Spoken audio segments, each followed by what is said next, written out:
Report. This is Jason J. Lewis, the voice of Superman on Justice League Action. This is Mark Waid, writer of Superman Birthright. And you're listening to the Krypton Report. And you're listening to Krypton Report. Up in the sky, look! It's a bird! It's a plane! It's the Krypton Report! The All Things Kryptonian podcast, including Superman and Supergirl. We discuss games, movies, cartoons, TV shows, and comics. Find us on Facebook, Instagram, YouTube, and Twitter. It's a bird! It's a plane! It's Supergirl! Welcome to the Krypton Report. Sadly, it is time to discuss the Apokolips War. It is I, Tyler, the Superman of Blue. And with me is James, the Superman of Red, who sadly is now the Superman of Green, who's been infected with his liquid kryptonite and grown a massive beard. But even us couldn't save the world alone. We brought in our descendant from the house of El. Hello. Thanks for having me on, guys. Hey, Ray. How's it going, man? Connor, but good thanks. Ray's not with us. That's what I meant to say. It's early. Ray's a Zod. He was on the other side. That's what I'm saying. I flipped it in my brain at the last minute. I was like, wait a minute. We have Connor with us from the House of El, and Ray Zod is not with us. I missed you guys both, so my brain just went kapush. I'm gonna take another drink of coffee, and maybe it'll help. We'll see. Ray, unfortunately, I believe, wouldn't have really had time to watch enough movies to catch up to Apokolips War. Otherwise, I'm sure he would have loved to have come on. Over the last few weeks, we actually did a planned rewatch. That way we catch up, rewatch all of the movies since Flashpoint. We've got 2 episodes.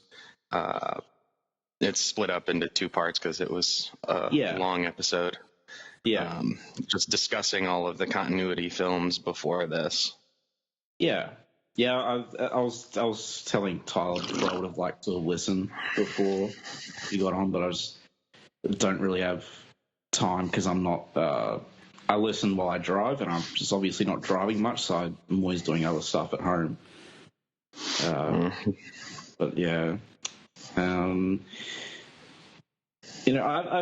seen all the movies in this universe except for the Suicide Squad one and the Wonder Woman one. They're the only ones I haven't seen. So, well, as it goes, the Suicide Squad one has more ties to this film than the Wonder Woman one does. Which the only biggest thing is the Wonder Woman one. She ends in her rebirth costume, which she has when this movie starts. That's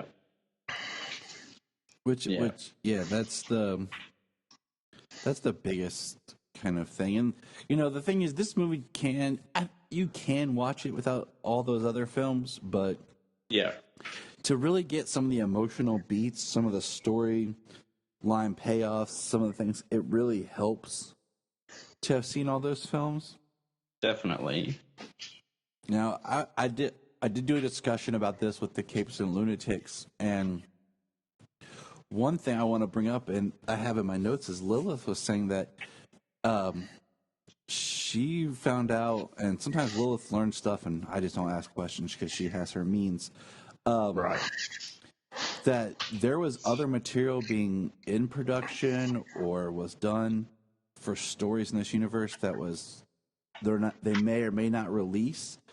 So it seems like maybe this film was moved up in production. Okay. Because if you look at, the last 2 entries into this were Wonder Woman Bloodlines and Batman Hush. Bloodlines feeling like it's moving a story along, building towards more stories down the line, putting in some Easter eggs and threads for future stories. This just feels like it kind of came out of nowhere in the sense that it was just like, boom, here's the end. Is it so? I haven't watched Wonder Woman Bloodlines. Could that movie still be canonical for like future Wonder Woman movies, or is there too many references to this universe in it? Well, I mean, I'd say it's too many references, just because it does. Right. You know, it sets up little things that definitely tie into this universe, and you know, if you look at this universe, Justice League Dark, Apokolips War being the end, and Flashpoint being the beginning, it definitely has a bookend feel with both films starting and ending with the Flash.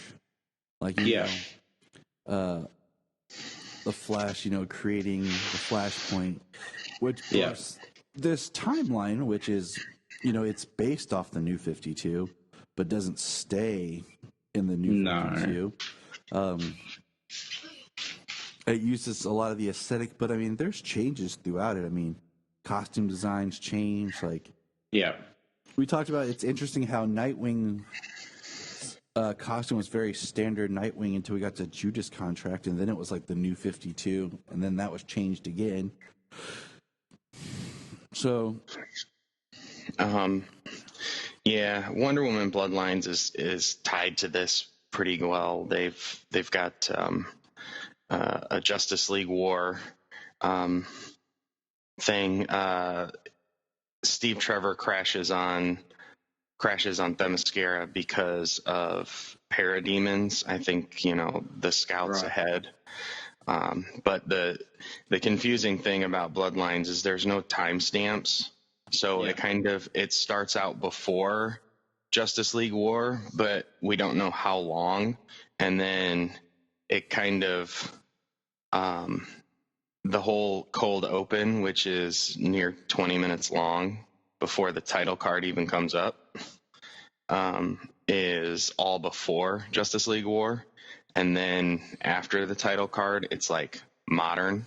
Yeah. And it takes place after everything, after the death and reign of Superman.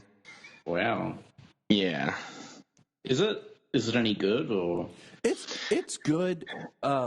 We talked about, my thing was, I think it could have been edited better. Like, just the way they chose the story, I think, is a little confusing. But, you know, when I've only watched that one twice, and when I watched it the second time, I watched it with my wife and kids, and my kids seemed to enjoy it and was into it more. So, I mean, it's not a bad movie. I definitely recommend watching it, because it does have a lot of great Wonder Woman things in it.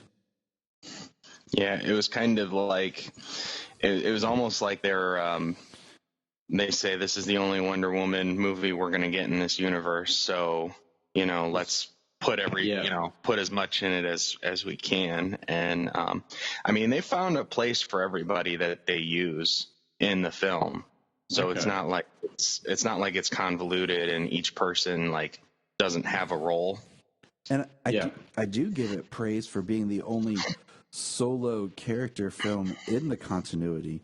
Like, even Batman's, you know, movies has his whole supporting cast in them. Yeah.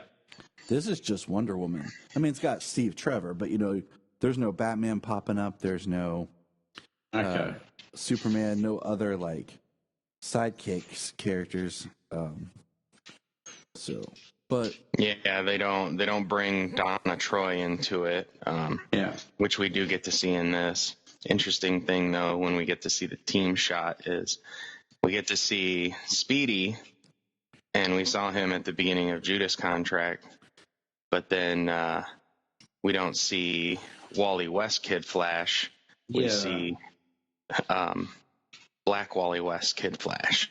you see both. It was a bit weird. Did you see both? I looked last night and I didn't think I saw him. I'm pretty sure you see both. I could be wrong, but we do know that Wally West Kid Flash does exist because of the scene at the beginning of Judas Contract. But yeah, we do have African American Wally West Flash with a non-speaking part as well that appears. With that gray, with that silver suit that he wears. So, I mean, that was kind of a little interesting, but let's. So, the premise of Apocalypse War is it picks up. There's a post-credit scene after Hush. I think it's after Reign of the Superman. Yeah. Where the Justice League are gathered and Lex Luthor walks in and they're talking about going to Apokolips. And then we'll kind of break this down beat by beat because the beginning of this starts with the Superman very much, I would say, out of character Superman. I got that vibe a little bit, but I kind of just chalked it down to, I don't know, he knew Darkseid was going to invade soon because of what happened, and it was like now or never. And see, I chalked it down to kind of, I think him wanting to jump in and kill Darkseid seems a little out of character. But what I put it down was, and you get into this part so quickly. What I put it down as is just how Superman was killed by Darkseid, because he even says like he sent Doomsday to kill me. Yeah. And we had the Reign of the Superman, which was orchestrated by Darkseid. Yeah. That Superman is very much angry, on edge, and fearful of Darkseid. But this, I feel like this had to have. Oh, actually, no, never mind. I got mixed up. No, you're fine.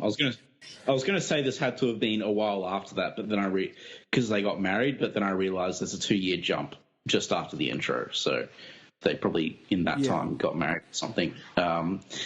Yeah, no, I can see that, but like it also sets up his arc for this movie, what his arc is, and I feel like it's not fleshed out as much as it should, because Superman, like part of his arc of this film is carrying the burden of messing up and feeling he's responsible for what happened.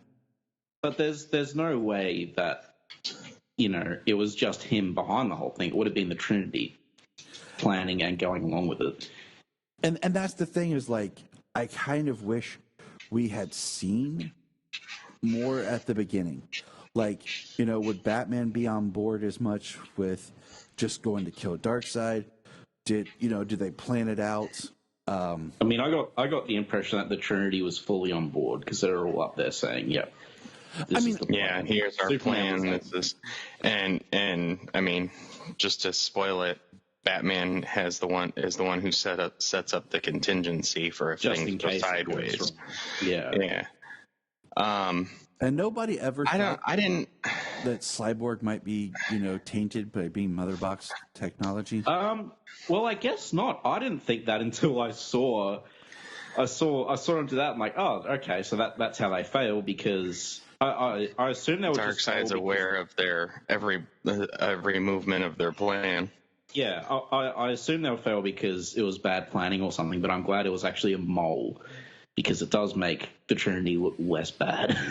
I mean, it does. I mean, they say Darkseid's in our atmosphere. It's kind of like our universe. Let's hit it. Yeah, our solar system.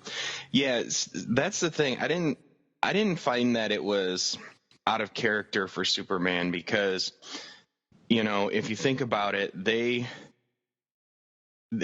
invasion in war was what brought the Justice League together. Yeah. He created Doomsday and sent Doomsday in as an assassin to kill him. Then he orchestrated and sent in Cyborg Superman to bring him to Earth. Yeah, like Darkseid is. And then what they speak of in the beginning of this, these are all the planets that Darkseid's invaded, and everybody's dead, and Darkseid has now phased into our solar system. Like, and it's proven that Darkseid is coming for Earth. He's tried on several occasions. So, like, instead of waiting for him, which they know he has an army, instead of waiting for him to make the first move, like he said at the end of Reign, we're going to take the fight to him. So, I mean, I think he was... No, I mean, the fight to him makes sense, but the fact that let's go and kill Darkseid. is what kind of feels a little more. I mean, I don't think he ever said, let's go kill Darkseid. I mean, I'm sure it's implied. No, I think he did say kill him in the beginning. Okay. Well, I mean, I don't really begrudge that because it's Darkseid.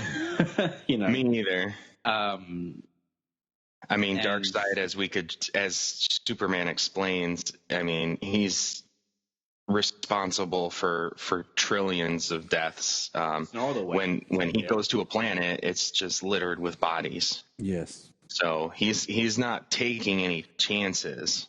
That being said, Damian does say later on, you know, an army with no killers is no army. So, yeah, I mean and I said this, like, if you look at this film series, Damian has the best arc. Like if you were plotting out a character's arc that's consistent through all the films, and that's looking at Son of Batman, Batman vs. Robin, Batman Bad Blood, Justice League versus Teen Titans, Teen Titans, Judas Contract, and then this film. That's a very strong arc that Damian has. Yeah, I mean, well, Batman got the most movies, and he was in most of them, and he got to be in Teen Titans as well. So, oh yeah, Batman's in most of the movies, but I'm saying like they only really development wise, like definitely where Damian starts and where he ends is the best character development. I mean, none of the other characters actually got that many movies. I mean, there was Justice League, and then Superman got 2 solo movies, but they were set just before this. But there's still, like Justice League supporting cast, you know? Yeah. Like, so I mean, so I'm saying Wonder Woman's the only one that has a solo movie. Yeah. But so what did you guys think when it started and they're going to Apokolips and then it did the 2-year jump?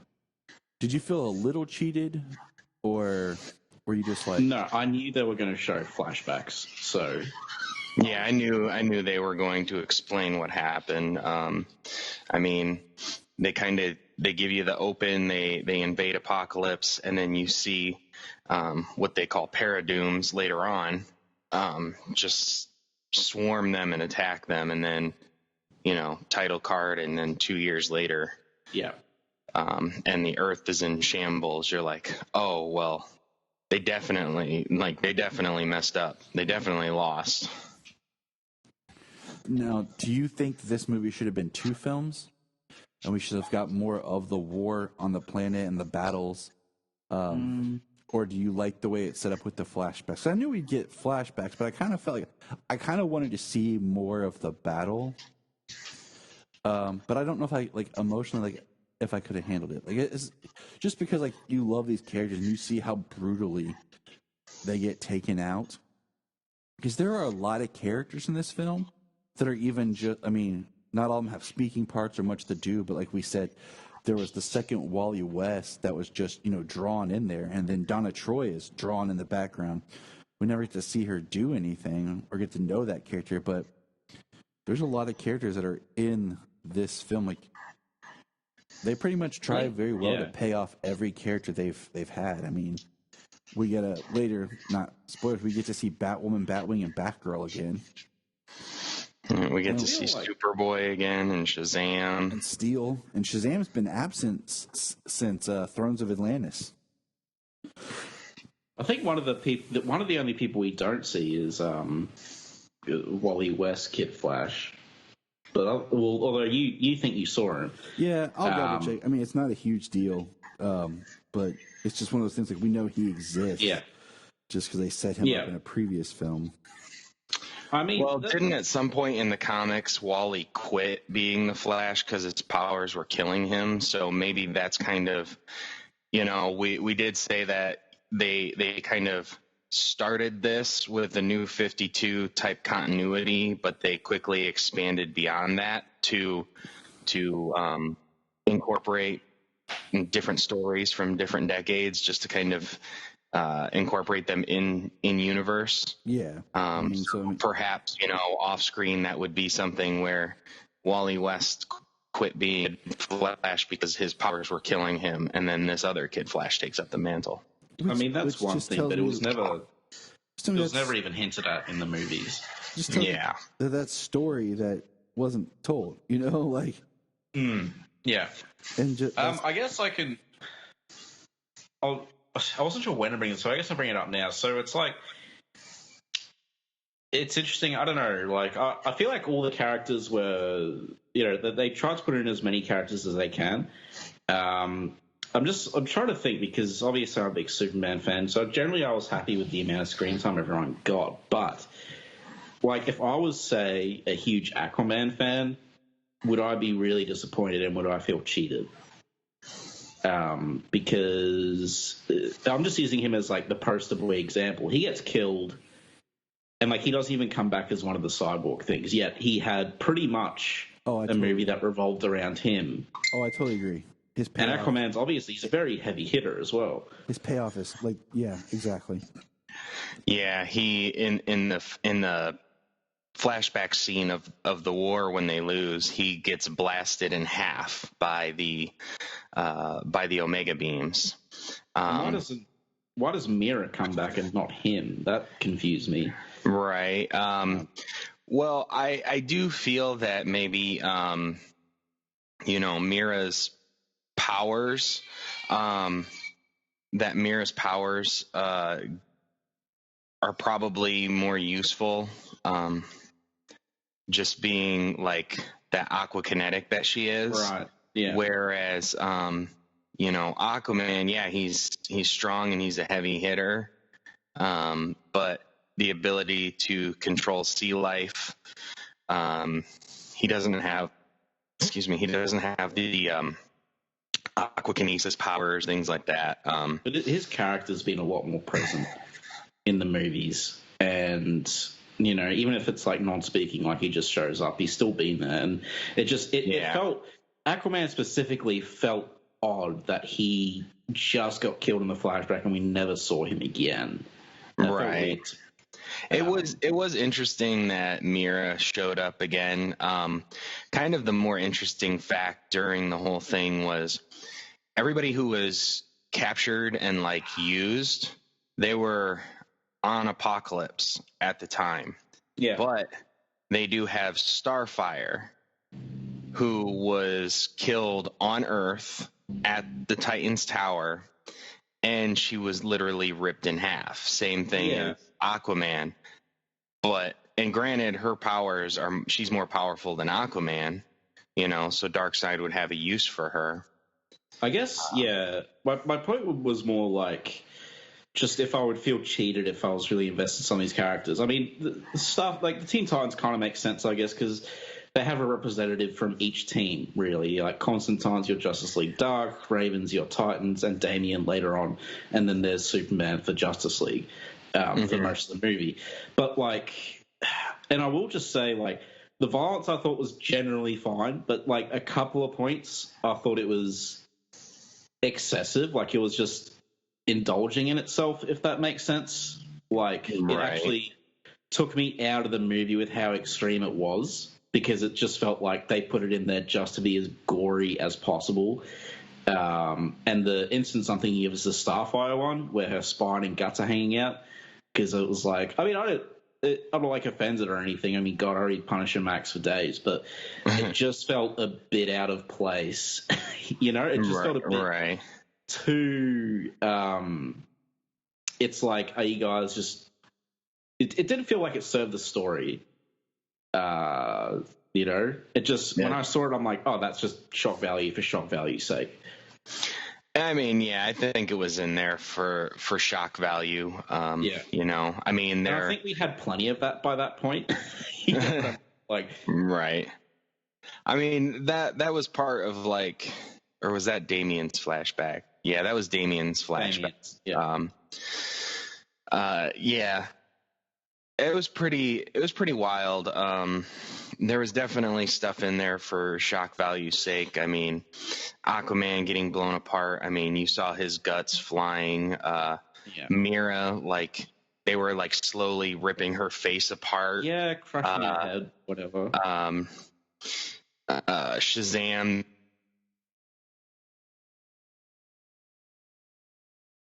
And she arm chipped off. Yeah, I mean there was a lot of like Wonder Woman getting her arm ripped, like that felt in tone for me. You know what I mean? right. Yeah. Feel like too much. Like it was in a battle and stuff like that, and it just didn't feel gratuitous. It felt like, oh crap, this is a bad defeat. You know, she just got her arm ripped off. These guys are strong. Whereas Starfire lying ripped in half was a bit different, I thought. That was because you saw her intestines laying there. Yeah, and I was just like, all right, well, and plus it's like Starfire as well. It's like kind of, I don't want to say like an innocent character, but you know what I mean? Yeah, she is very. It's not like it's Constantine with his guts ripped out. Yeah, you love Starfire. I mean, it's the invasion of Earth. You know, they're there when they're the first line of defense when the Justice League when the Justice League fell and Darkseid invaded Earth. And the Paradooms were there. So, I mean, they were just, you know, they're lambs to the slaughter. I mean, they've got... Oh, yeah, definitely. He's got these Paradooms, you know. Doomsday was the one, like, perfect creation, but to be able to... make thousands of Paradooms, like, it's more powerful than your normal Parademon, but it's still weakened because it's, you know... like mass produced kind of thing, kind of like the idea it was. Did you Did you like kind of like the idea of when he sent the Doomsdays, the clone Doomsdays to Themyscira in in Superman, Batman, Apokolips, that old Jeff Loeb story back in Superman, Batman. They were much weaker. Yeah, kind of a similar idea, I feel. Did you like the Paradooms? That little thing about an upgrade on the Parademons? The name is kind of but I understand where they come from by giving them that name, because they give them the moniker like that. Darkseid never calls them Paradooms. Yeah. So they kind of just give them that moniker because they are reminiscent of your Parademons, but then they're also Doomsday. I do think that, you know, probably giving them that upgrade just strengthens Doomsday's army, or Doomsday Darkseid's army. Yeah. Yeah. I think, they were silly name aside, I think they were a good foil for everyone, because it wasn't just a bunch of Doomsdays, but it was a bunch of very much tougher things that could conceivably do things like rip people in half and stuff like that. And the other thing is, it also gave them a weakness in kryptonite, which would come in handy for characters who like aren't Superman, so they don't just get... I was going to ask you, what are your thoughts on that, about like the Doomsday, like in this, with the Paradooms having a weakness to kryptonite? I think it works for the plot. It didn't particularly bug me, really. Well, I don't think that, kryptonite is like fully accessible to anywhere besides Earth. Yeah. I mean, there's probably kryptonite scattered across the universe, but it's not, they don't have to worry about Kryptonians all over the place. But I think that, the Parademons needed an upgrade when it comes to fighting characters like Wonder Woman and Superman and other members of the Justice League, because they destroyed an entire army of Parademons in Justice League War. So they definitely needed the upgrade, which the Kryptonian DNA gave them. But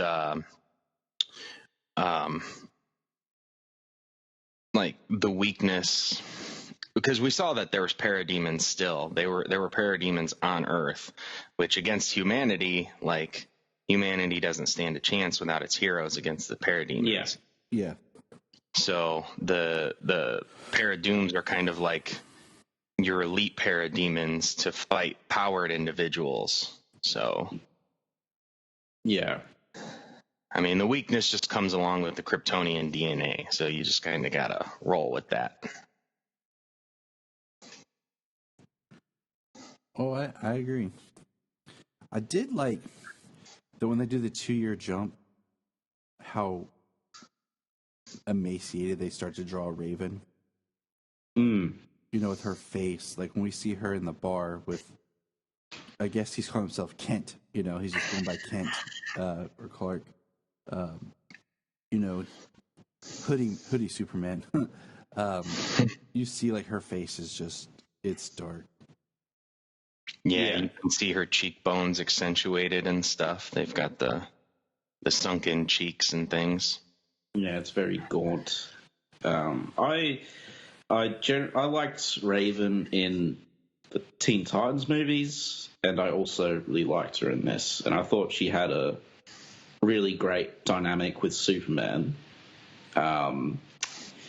which I find interesting because this movie kind of illustrates how well they actually go together in terms of like a team up, because he's kind of the perfect counterbalance to, you know, literally having Trigon trapped inside her head. So I really enjoyed all their scenes together. Yeah, she has an arc throughout the show. You know, the 3 movies that she's in, where she first, you know, is fighting against Trigon and then traps him, and then, you know, he's just there in Judas Contract within her. She can hear him, but then when it comes to this, like, he's affecting her from within. Yeah. So she does have a character development arc. Like the events of this is really helping him gain power. Yeah, over her. Definitely. Like she is broken, and I mean, she's the first character to drop the F-bomb in this movie, and we get 3 of them. Yeah, she is. And the first time I watched it, I didn't even notice it. I don't know if that's how bad and desensitized I am or what. But I think as soon as they dropped their first F-bomb in this, I was like, oh, like. Yeah. Don't show this to your kids, guys. Oh, I already knew just from James and I had this conversation. I already knew from just the teaser, you know, sneak peek that they had back when Red Sun was out. That I was like, yeah, this one's not going to be. The kids are not watching this one. Right. Yeah. I didn't look at any teasers or any. I watched one trailer and that was it. In fact, like, I only knew that this was the last one just before I watched it. Because I was generally pretty excited because it had Constantine, Superman, and Raven as the main 3. And, like, anyone who's listened to LSK knows I like my sort of more unorthodox Superman team-ups. Like, I really love the very rare team-ups he's had with John Constantine. I really love his Swamp Thing team-ups and, like, his Phantom Stranger team-ups, so... That's always cool. I was pretty excited. Yeah, and like I prefer those team ups to the usual ones with like Batman and Green Lantern, if I'm being completely honest. I think it's cool just because it puts him in the magic world, which is him walking into a realm where he is more vulnerable and weak. Yeah, well, and it also it changes it up because Superman's one of those characters you can kind of put in any situation because he's sort of an everyman. So, you know, you can throw him into these bizarre situations, like in that Phantom Stranger team up where he's fighting like a giant tornado of the souls of convicts or something, or when he gets transported back in time by Etrigan to fight Morgan Le Fay. You know, it's really cool to see him just in different scenarios. And his chemistry with all these characters, and now I guess you can add Raven to the list, has always been really great. You know, I don't know if you guys mentioned it. This is just kind of note. I felt I felt Tony Todd's voice work for Darkseid was weak in this. And I know, I mean, just because Jania was like, man, Darkseid's voice does not sound good, and I'm like, yeah, but it's Tony Todd. She's like, who? Remind me? And I was like, and I was telling her, and then I said he did the voice of Zoom on The Flash season 2, and she's like, wow. She's like, that voice was so much more menacing the way they did it than the way they're doing Darkseid here. Mm-hmm. And even I think it was Steve Blum who did the voice of like a noted voice actor who did Darkseid's voice in War. His was then in that one, it was so heavily modulated. Like, yeah, there was no telling who the person was behind it. I mean, it could have been anybody. I guess I just kind of would have liked a little bit more of a scarier Darkseid voice than what they delivered with Tony Todd in this film. Which is saying something, because I mean, that dude's Candyman. Like, he's got a terrifying voice. I mean, like, maybe he lost that in his age a little bit. But yeah, and that's why I'm just like, you could have they modulated his voice a little bit when he was in Flash, but they could have done something a little bit more to give him turn the bass up in the, what I'm saying, to just give it some thump. Right. And was anyone else? You can see in this one, Darkseid really gets his hands dirty in the flashback and in the movie as it goes, like when he goes to Oa and stuff like that. Like, he is a devastating conqueror in this. So even with his voice, like, there were times when I was like, oh yeah, like that sounds more like old Tony Todd, that sounds more scary. And then it comes to a different time, like it's like his voice was fluctuating a little bit at different times during recording. I was like, that sounds more menacing, that sounds more like the old Tony Todd, and this sounds like new, like what his voice sounds like today. So, but I mean, what the character did, I was like, man, like, nobody stands a chance. Right. I mean, he was powerful. He was menacing. He was fearful. Like, everything he did, the way he operated, and it's just, I just kind of wanted some more umph in the voice. But I was a little sad that in this, I don't know if you guys said anything, but there was no Granny. Well, that's one thing I was going to mention. Actually, just before that, I just want to touch on his voice. Was it the same voice as Reign of the Superman? Because I thought it was weak there too. Same guy. I didn't notice it. I was just, every other Darkseid voice is probably just better. And I'll also say, Darkseid was a lot larger in Justice League War. For some reason, he's smaller in this. Yeah, they shrunk him back down. I think is lame.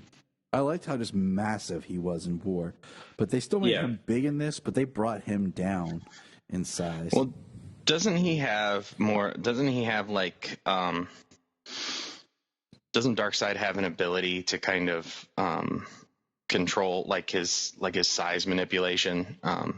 He can be bigger, he can be smaller. He does, but again, it's like stuff that in this movie universe they haven't even hinted at. Right. So it's like, if they hinted at it, then it would be fine. But and like it didn't bug me that much. It took someone else to point it out. Where I'm like, oh yeah, hey, he's way bigger in Justice League War, and he's more intimidating. I think. I mean, he's intimidating in this, but it's just in terms of his appearance and voice, he's more intimidating in Justice League War. But I still liked him in this. But moving on to your Granny Goodness comment, like, there's a complete lack of fourth world characters besides Darkseid. There's no Granny Goodness, there's no Desaad, there's no Calabac, there's no E-Gods, there's no Orion at all. Desaad is in Justice League War. Oh, is he? Yeah. I don't even remember. He's the one who was trying to change Superman to a parademon. I remember now. But there's nothing about really the new gods or the fourth world. Other, like you just said, like, that's why I was like, wait a minute. Because Granny is always a character that creeps me out. Like, yeah.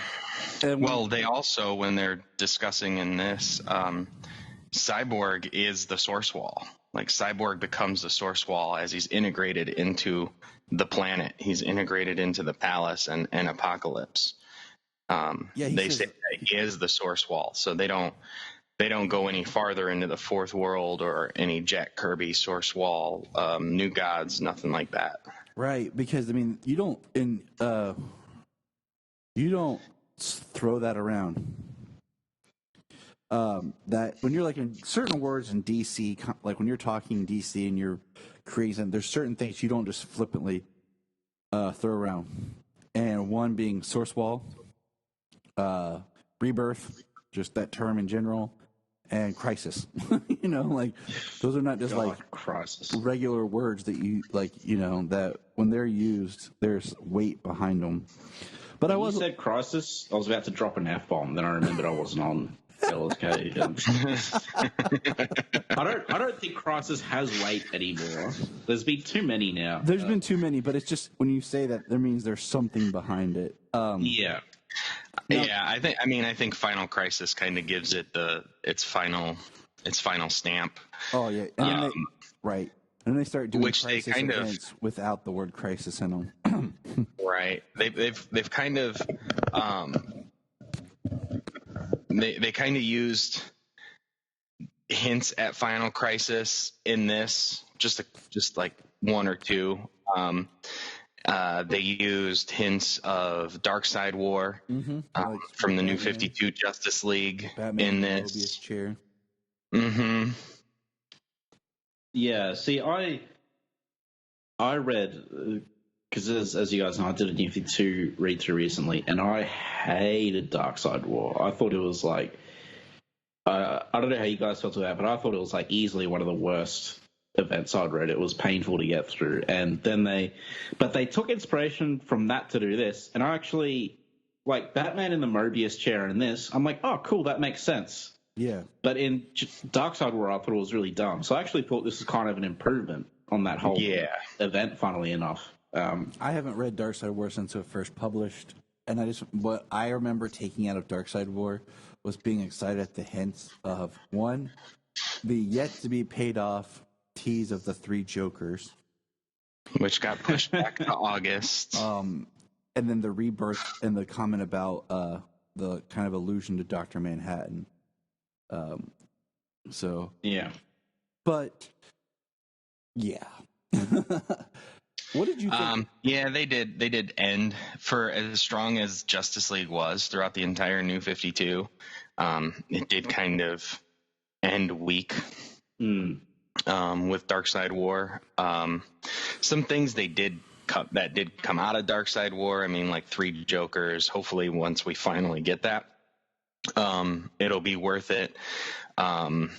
The whole Grail storyline and the death and rebirth of Darkseid, which had stuff in Wonder Woman Rebirth, as well as into the new Justice League Odyssey, which I've enjoyed mostly.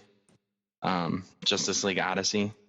It was a little different than what they had anticipated or what they described when they gave birth to 3 new Justice League titles, the Justice League Dark, and Justice League Odyssey. They were like, yeah, Darkseid's going to be a part of the Justice League. I was like, oh, well, I don't know what to expect from that. And thankfully it wasn't thankfully it's not that. Like, Darkseid is not a part of the Justice League. Like the next time, I thought this, overall I did like this movie. And I like Darkseid in it, and I like Darkseid's role in the New 52, but next time they got to bring in Orion. Yeah, give us. I feel like he's too important for the Darkseid. New Genesis versus Apocalypse type. Let's bring in that. I mean, I would be happy if they just did a fourth world type movie, like do the story really cool. Of how Darkseid came to be Darkseid. I mean, one thing that I did like that they did in the New 52 is when they did the villains month, and all the villains kind of got their one shot. Most of them were kind of like origin stories. Yeah. But they were all these one shots, and I really enjoyed those. And yeah, the Dark Side one was really good. And I think they completely changed Darkseid though in that, which threw me a bit. Like his origin, I mean, was very different to what it was before. And I still liked it, but and one thing that they don't talk about in this film with Darkseid, and they don't, like you said, they don't get into a lot of the fourth world, is that Darkseid exists outside the multiverse. Yeah, well, that's the weird thing that I feel like a lot of people writing Darkseid don't quite do. Like in Justice League Darkseid War, I feel like it didn't really make sense with the Final Crisis stuff that they set up. Darkseid was, Because if you remember, Darkseid was going Earth to Earth killing Superman. Yeah. I don't remember what book it is, but there's a book of just Darkseid standing on the bodies of a bunch of Supermen. And then when he got to the Earth of the New 52, when he went to kill Superman, is when the Justice League was formed and stopped him. Because the whole Earth 2 book, it starts right after, or like the first couple of issues of Earth 2 was Batman, Superman, and Wonder Woman being killed. I mean, that was the first issue. Yeah, by Darkseid in that campaign. And that's what threw me when I went back later and read the Batman Superman team-up title. That was all Earth 2 before Darkseid came, or something like that. I'm trying to remember. It's been so long since I've read all of them. But it was that trickster god from Apokolips that Darkseid used to go to these different universes, these different parallel Earths, and kill the Supermen there. I'm trying to remember if it was his defeat on like Earth Prime, Earth 1, that spurned him and made him go to these other Earths and kill Superman, or what? Yeah. I don't know. All I know is that Batman Superman arc was better than Earth 2. Now this. Go ahead, James. This movie, like, we said how evil and menacing Darkseid is. I mean, like, when it comes down to it, in like the big battle, Superman is laying into him, but he just keeps coming. Like, Superman's not stopping him. It's not like Justice League animated series where Superman just unloads on him and he's starting to have this he's starting to have this effect. He really doesn't. In the animated series, I think Superman tricked him into him shooting himself with his own Omega beams, which is how he won. In that, it was like a John Byrne comic. Which I think was pretty cool. Right. Yeah, in Superman the animated series, like, he puts his hands over his eyes and that's right. his Omega beams blow up in his face. Yeah. And then in Justice League they have a big fight and he's destroyed with like the Brainiac ship. And then he comes back for the final episode where Superman's unloading on him. But then in that, I mean, even Superman's unloading on him, and it's really awesome. But then he turns around and, he starts using that torture, that psychic torture device that he has. So even then, it's like Darkseid is still more immensely powerful than we had seen. Because, like, in Justice League versus Teen Titans, we get Trigon, and Superman, Wonder Woman, and the Flash have no effect on Trigon. And then we get Trigon versus Darkseid in this. What did you think about that?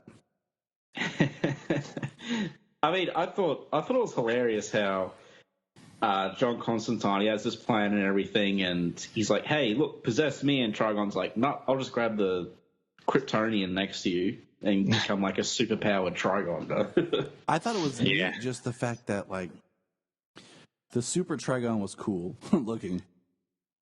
And then, it was like a heavy metal Superman, unlike the metal coming out soon. A flaming S on his chest and a flaming cape and stuff. Yeah, it was pretty. He had like a guitar or something. I thought it Right. I thought it was, you know, it was heartbreaking enough that Lois died. You know, saying goodbye to Superman, and Finally telling him I love you because she kept telling him I know. Yes. Well, you know, and then Superman loses it, forces Trigon out. But I love the fact that by forcing Trigon out, like, it burns the kryptonite out of him. The kryptonite, you know, tattoo is burned out of him, out of his system, regains his powers. Yeah. I went with the fact that his suit just reemerged and he had no beard. I just kind of let that I loved how he had no beard. Like, I kind of just let that just gives himself a haircut and a shave. At the exact moment, he came in and said, I don't have a beard, and incinerated the beard along with the kryptonite. You know, but, you know, when you think about it, like, you could have kept him with the beard and hair and it would have been fine. Yes. Like, it would have worked with the suit still. I mean, it didn't bug me at all. I thought it was funny. But, yeah, anyway, go on. That's what I'm saying. Like, it just kind of was like, I love that moment, you know, and he's got the suit back. I'm like, okay, I'm going to roll with that. But then, like, I thought about, like, wait a minute. He just burned off his beard and hair. It was funny. But I love that kind of like he got his second chance. Like you said, then he starts just wailing into him and he's just punching him and, like, oh, yeah. You know, holding nothing back. It just, and like, it was interesting that Trigon all of a sudden had a corporeal form after that. Like, he wasn't just the spirit Trigon anymore.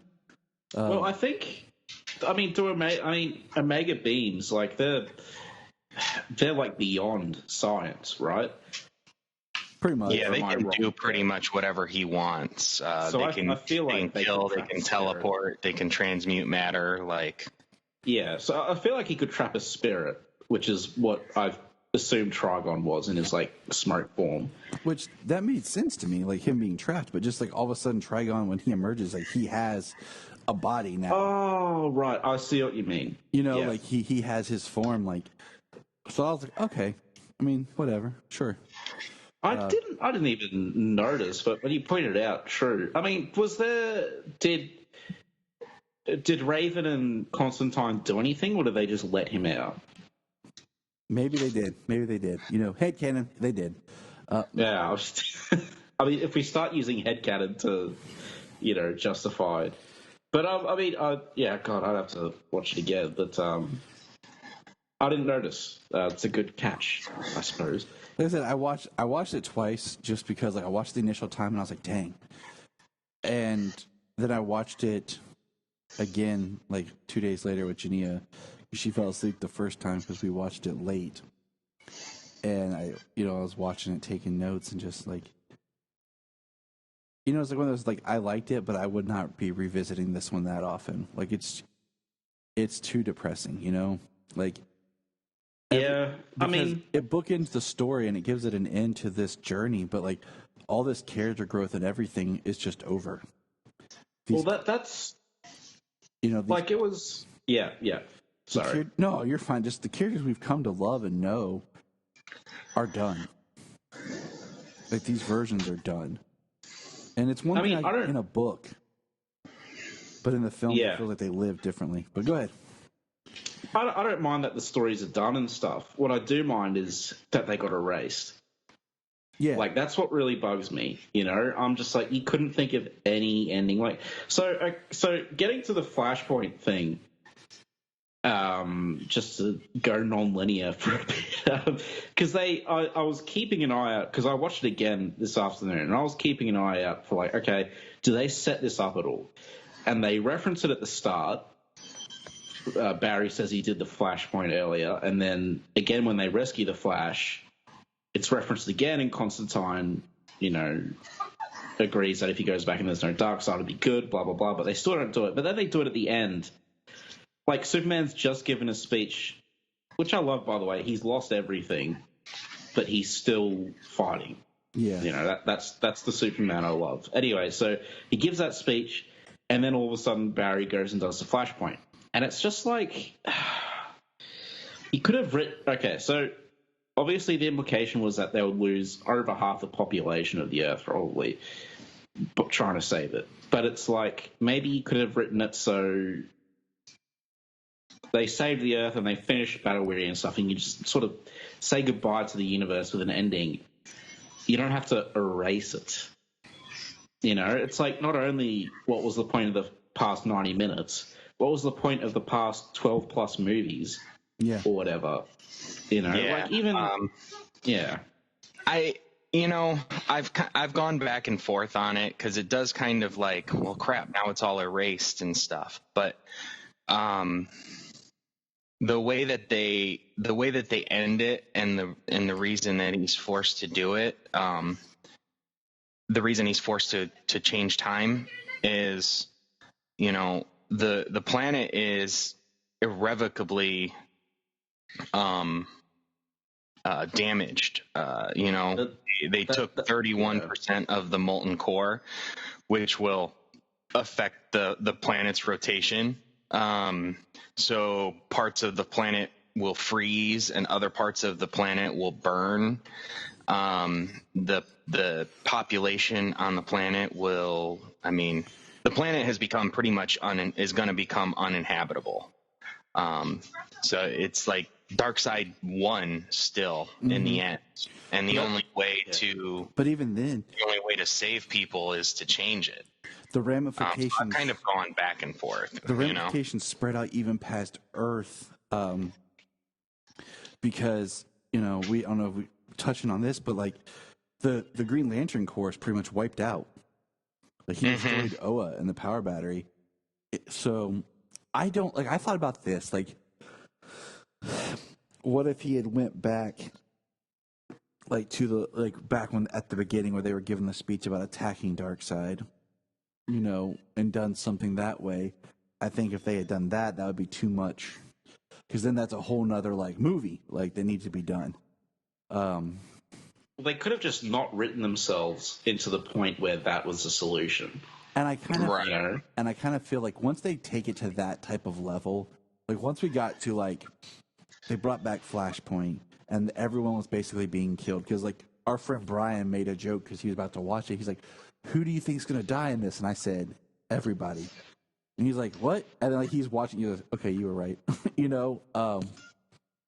Once they take it to that level, the only thing left to do to end on some sort of uplifting beat, so that we're not left in this dark place as fans, is the idea that Flash went back and changed it and erased it. It's a worse place because all the struggles we've seen, everything we've seen doesn't matter. Like it's just all erased. And it doesn't feel like good writing to me at all. In the comics, they eventually got away with it because everything kind of splits off into different multiverses. Even if there is an erasing event, the other continuity is usually still out there somewhere, even pre-Crisis. But like this is, it's different. And also, if they're gonna do this, the Flash probably should have been in it more as well. Well, I think that's why they kind of kept him out, and then we get the kind of, we thought he was dead, but but he was being used to power Darkseid. Was either of you we'll kind of hit on that more in a second, but were either of you surprised that Luthor was a mole, like that he turned on Darkseid, that he made a deal?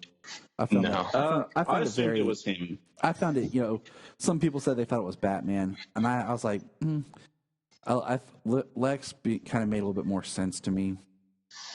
I thought it was going to be either Batman, he's in the Mobius chair, so subconsciously almost he's sneaking information off, or it was Luthor.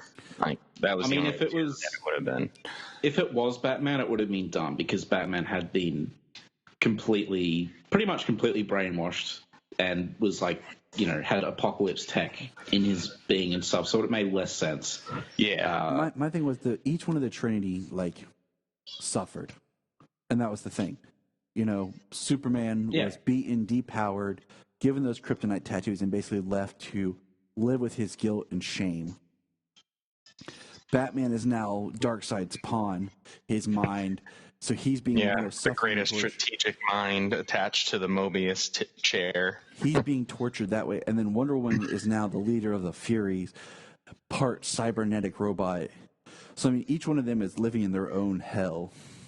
Which I think those punishments are really fitting, right? Because Superman's supposed to be a symbol for justice and hope, but he's condemned to walk the earth being a symbol of failure. Right. You know, Wonder Woman's all about being a warrior and, you know, her own person and stuff, and she's now a slave.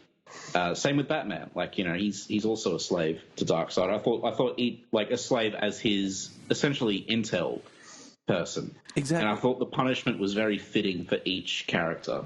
And that's why I didn't like the idea of Batman being the mole. I mean, not that I like it, but from a story point of view, like, him suffering too. And it also sets up the great Batman versus Damian scene. Yeah, where he says last time they fought, he was holding back, and this time I'm going to kill you. And he tells him, your mother drugged me. I never wanted you. You pressed upon me. And I love the line that Damian gives where he says earlier when they go to Nana de Parbat and they find out that Damian's basically, he's Ra's al Ghul now. And he says, it's my responsibility to save my father or my responsibility to kill my father. That's me paraphrasing. I can't remember the exact quote. Yeah. Just the weight that he's carrying, you know, being the only, like, I love that he tried to save Dick. That, you know, he even went to the last resort of the Lazarus pit, knowing what happened to his mother when she was in the pit. And you know, yeah, that's something we had discussed during our rewatch and our other episodes, talking about how how it seemed like Talia had lost herself more. She got more maniacal coming back from the Lazarus pit, going into Bad Blood. Yeah, if you watch her in Son of Batman, and then how she is towards Batman and Damian, and then you watch how she's in Bad Blood, there's definitely a change. And the best explanation that we had watching all these was what happened in the Lazarus pit. I did like, and this is kind of backtracking, we saw Lady Shiva, who we had seen in Hush. You know, we saw Damian grown up more now. I love he says a line about Nightwing being his brother. Yeah. Yeah, I like that. And then I like the fact that Harley Quinn is now the leader of the Suicide Squad, boxing Lois Lane. Yeah. See, I'm not a Harley person. I get the appeal and stuff. It's not like you know, Injustice, or my head starts spinning. Confusion. Yeah. But like with Harley Quinn, it's just it's not really my thing. I don't really like the humor. I find her kind of abrasive and annoying. So her parts in this were pretty weak for me, especially that she was leading the Suicide Squad and she lasted longer than characters like Bane and stuff. You know, it was crazy that Bane was in there but had no speaking part. Yeah, they had Bane the part, and then I mean, granted, he went down by getting torn apart by Paradooms, but of course, I'm a Bane fan, so it upset me that, he did go down, and he went down fairly quickly as soon as the Paradooms showed up. Yeah. I feel like how Lowe's beat up. I mean, he gets the short end of the stick too often.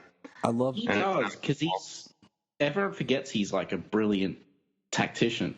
Yeah. He's like super smart. He's not just a Batman and Robin thug. Yeah. He gets dumbed down unless he's one of those, he's never been properly portrayed.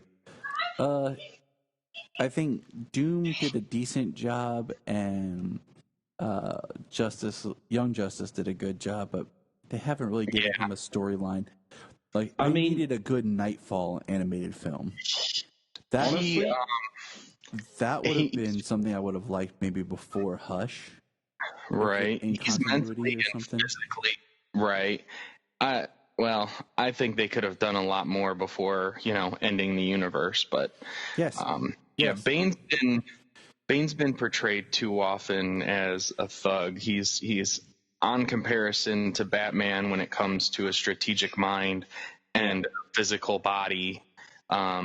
His weakness being his addiction, but so often in stories and stuff. I mean, since Nightfall, there's only been a couple of stories where he's been portrayed. I mean, he had his own book, which I have, Bane Conquest.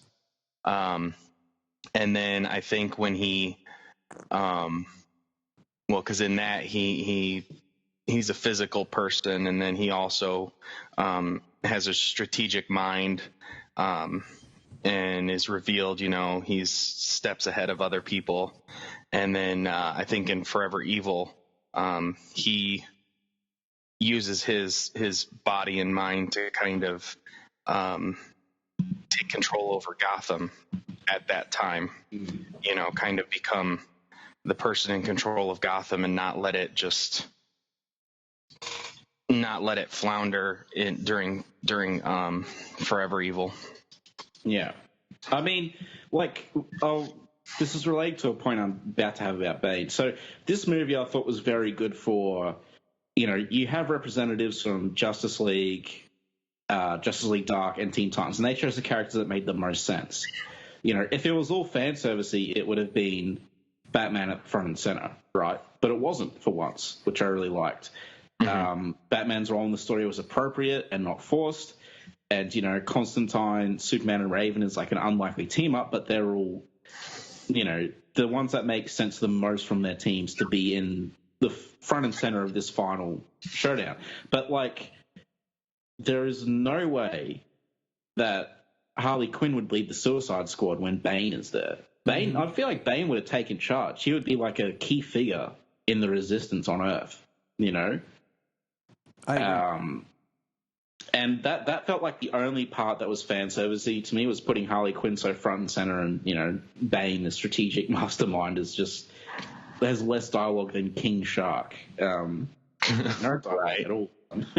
Yeah, he didn't have a line of dialogue. He got one line. It's been an honor fighting next to you. Bane. No. Yeah, but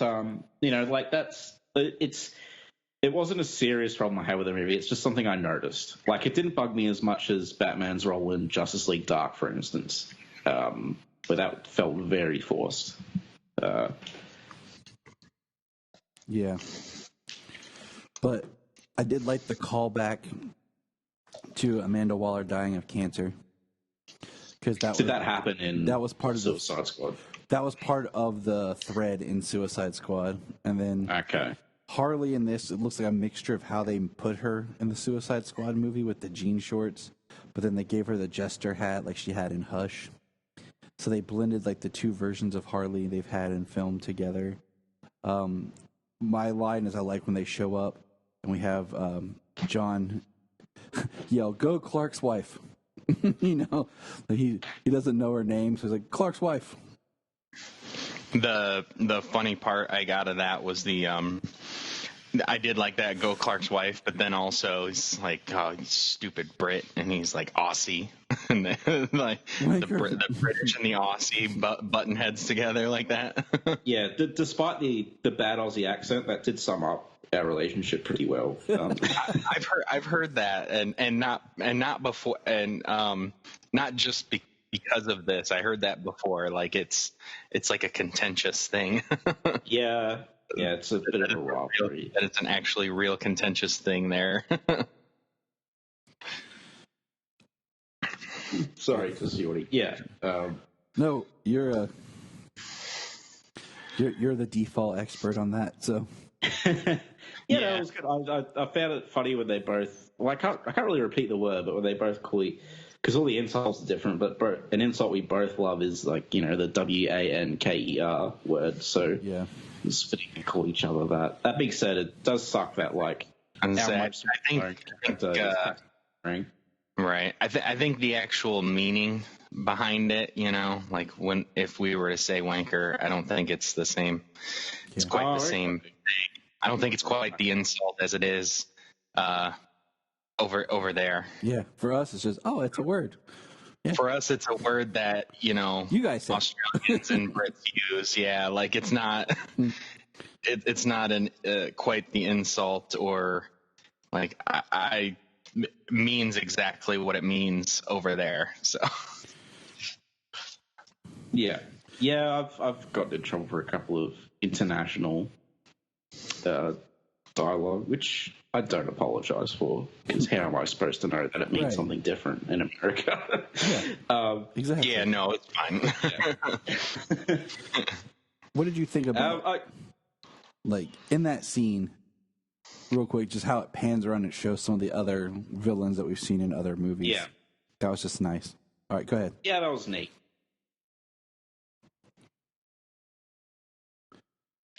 Yeah, I'm glad they did it. They did it with the heroes early on, and then they do it with the villains there. That there's still a lot of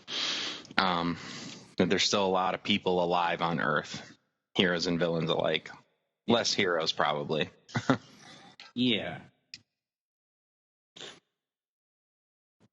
Yeah. I really liked Etrigan in this. It was cool to see Etrigan do some stuff. Oh, I loved Etrigan. I love how he's like, he doesn't even rhyme anymore. What's the he's just depressed. I love, he's a character that if they don't bring him into the Justice League Dark show, I will be very upset. Etrigan's like, he's got like a niche following for a reason. Like he's a very good character. He's a fun character. And he should totally be in the Justice League Dark show. Right. I liked Injustice, because in Justice League Dark, when he was there, he was against beings of magic who had, powers on a level compared to his, and who could physically and magically fight him. And then in this, until he gets to Apokolips, nobody stands a chance. The parademons, he just blows away with a freaking wisp of fire. And when they go to Nanda Parbat, he's just waving his hand around and knocking away the ninjas, which was great. Shiva up, I mean, you can say that Lady Shiva. Yeah, he's yawn, and she's kicking him in the face. And that's what you should expect, Lady Shiva is, she's this incredible hand-to-hand fighter, one of the best on the planet. But when she goes up against a super powerful demon, it's like if she's trying to physically attack Superman, you know? He picks her up by her hands. She can't do anything. She's kicking him in the face. She's not giving up, but there's nothing she can do. Yeah. Yeah. Etrigan was great. And I'll just brief tangent with Lady Shiva. So she gets shot in the head, but they at least acknowledge it. But remember when Cheetah got shot and, no one reacted? Yeah. Oh, that was a bit weird, but anyway. Yeah, she got riddled with bullets, and they just kept going. Yeah, there's no reaction shots or anything. It's one of those points at that time, you really kind of just have to. Yeah. Also, do they imply Damian killed the Joker? Because I think that's great. Well, Harley says the new Batman, and it made me wonder, was it Bruce Batman? Or was it Damian? Right, was it Damian try being Batman for a while, or was it because of new, as in what Bruce had become when they invaded? I kind of would have liked to had more on that that little line. Yeah, because actually, now you say new Batman. Yeah, it could very well have been Darkseid Batman just killing the Joker, because obviously he doesn't care. And I mean, at that point, the Joker, with as much Batman content as we've gotten in this continuity, it was sad that we never got the Joker. We got him in Hush for maybe 2 scenes, but we never really got Batman and the Joker against each other. I'm not sad, honestly. I think the Joker has been quite overexposed. the past decade. I mean, I agree with you, but it's one of those, like, it's that feeling of where you just want that one story that was good. You know, it's like we've had so much, like, the Joker or Batman, but we've not had it done really well. I mean, it wasn't this universe, but we got Killing Joke. Right. Which sucked, in my opinion. Like, the movie, I mean, not the book. Right. That's a whole nother discussion for another day. But yeah, I mean, and that's why I say, like, we want to see the Batman and the Joker because we're longing for a good telling of the stories, and we've yet to have that. Like, we have so versions. Like, you know, they tried to do a Batman and a Joker on film that never paired with each other. We never saw them fight. We did a Joker movie that had no Batman in it, and that's another discussion about that movie. We teased a pseudo Joker on Gotham and a pre-Batman Batman on Gotham. You know what I'm saying? So it's like we keep teasing out things, but we've yet to actually deliver what we actually want to see. I guess last time we got it was The Dark Knight. Yeah. Which is, you know, yeah. No, I understand what you mean. I mean, it's kind of like that with, you know, a lot of things. I mean, we haven't gotten Superman and Brainiac ever in live action. We haven't gotten a good Lex. Actually, you guys like Eisenberg. I wasn't big on him, but I mean, he worked. I'm really liking Lex on Supergirl, but we're not getting to see him really go against Superman. Yeah, he's going against Supergirl, and then, like, I just, you know, Gene Hackman, Lex Luthor, thought he was garbage. I thought Kevin Spacey was worth. It would have been good if they let him do his own thing and not try and mimic Gene Hackman, because you know, Kevin Spacey's like almost perfect. But anyway, sorry, it's like B. Hackman, but a little bit more advanced Hackman. So, yeah, but back to where we were. Sorry. No, we go on tangents. That's the nature of these discussions. I did like when Damian offers to take Raven somewhere to lie down. They're like, "Oh, is that what the kids are calling it nowadays?" And you know, that didn't occur to me at all. I thought it was funny. I like the relationship between Damian and Raven. I would have really liked one more Teen Titans film. Like, in that movie, like before this, where we could have introduced Donna Troy got something to do. We got Superboy part of the team, and then the new Wally West. Before this movie, because there's seeds to the Damian and Raven relationship in Justice League versus Teen Titans. Yeah, but it's really not there in Judas Contract. Because I like that. Okay, you know, one of the first things Raven does for Damian is he gets his face burned off by Jaime. And do we even see Jaime in this movie? Yeah, I think we did in the pan scene. But she heals him, you know. And then in this movie, she heals him because she's able to use her powers, and that's when Trigon, the crystal from Trigon, you know, they remove it, and it basically we see Raiden lifted of her burden of her father. Which is Did you just call her Raiden? I said Raven. I mean, okay. Lord Raiden. I'm not that tired anymore. Okay. Okay. Come on, James. But you know what I'm saying? Like, maybe I am if that's what I heard. But anyway, like, I was not opposed to their relationship, and I liked it. I liked that, you know, Trigon was threatened to kill him, and that put emotional stress on Raven, and then, you know, she brings him back after he's dead. Begun, right? I think that's where it began, you know, is Justice League versus Teen Titans, where she healed him and their minds touched, their minds connected. Exactly. She understood him like nobody else ever had. So I was not like, it didn't jar me. You know what I'm saying? I've heard some people say like it was like, whoa, what's this? It felt organic to me.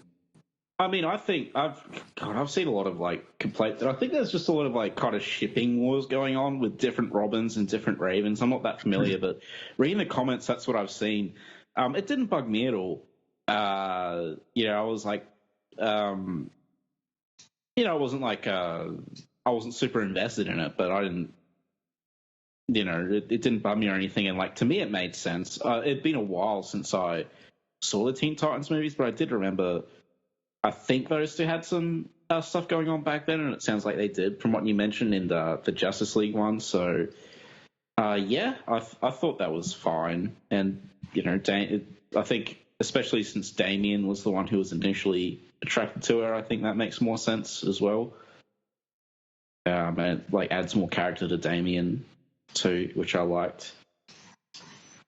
So, yeah. And then... So then we get the whole breakdown of what their plan is. Lois is describing the three teams that are going to attack the three towers, but there's not a team for a third.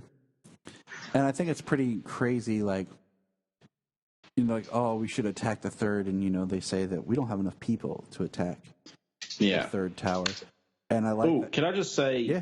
Sorry, we've just gone past my favorite scene in the movie. Okay, cool. My bad. No, it's all good. I was just looking at my notes. I think when Damian's talking to Raven, they have the flashback where Superman finds Raven. Oh, yes. And that was my, like, despite the awesome of Superman already gouging Darkseid, I think that was my favorite scene in the movie, because it was kind of unexpected. It was like it was super dark at that point. All the Titans were dead, and she was about to, let's kill herself.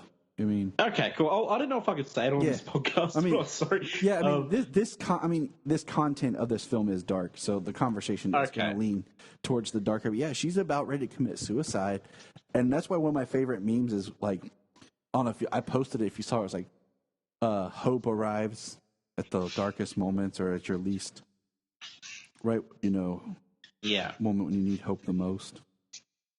And like and it wasn't just normal Superman. This is Superman that had been also very damaged as well, and he was hurting too. And it was like, I don't know, it was a powerful moment for me watching this, and it's a moment that really stood out.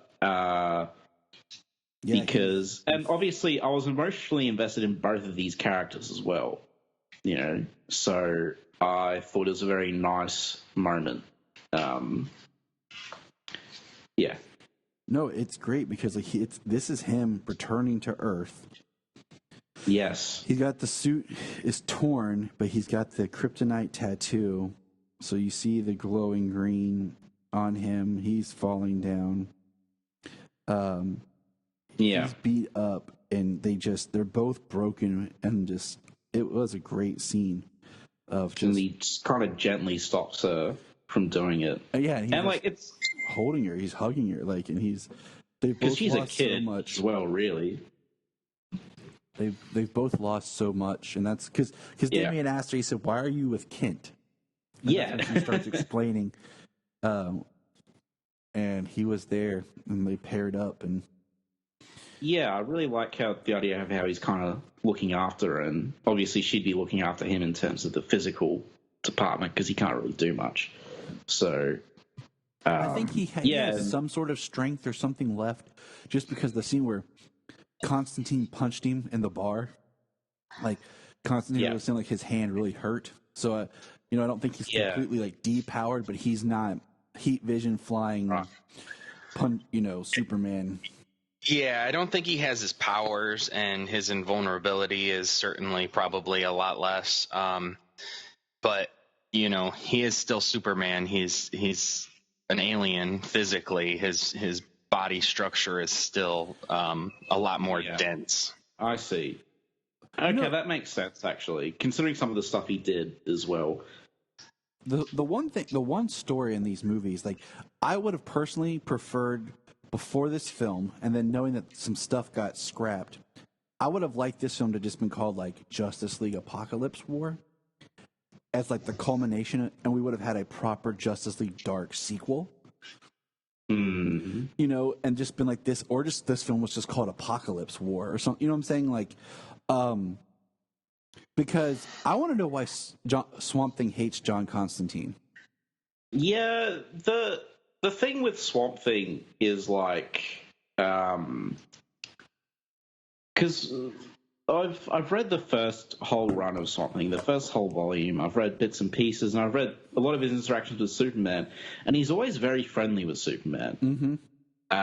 And then in this, like, he was just kind of like, man, screw humanity, you know. And I get the screw humanity thing, but I was in the context. I was like, whoa, what did they do to like get him really angry? And yeah, I don't remember him hating Constantine in Justice League Dark, but I've only seen it once. He didn't really like him. Out, like so. He felt, you know, he really didn't like him that much, and he was kind of like. But no one likes him, right? Except Zatanna.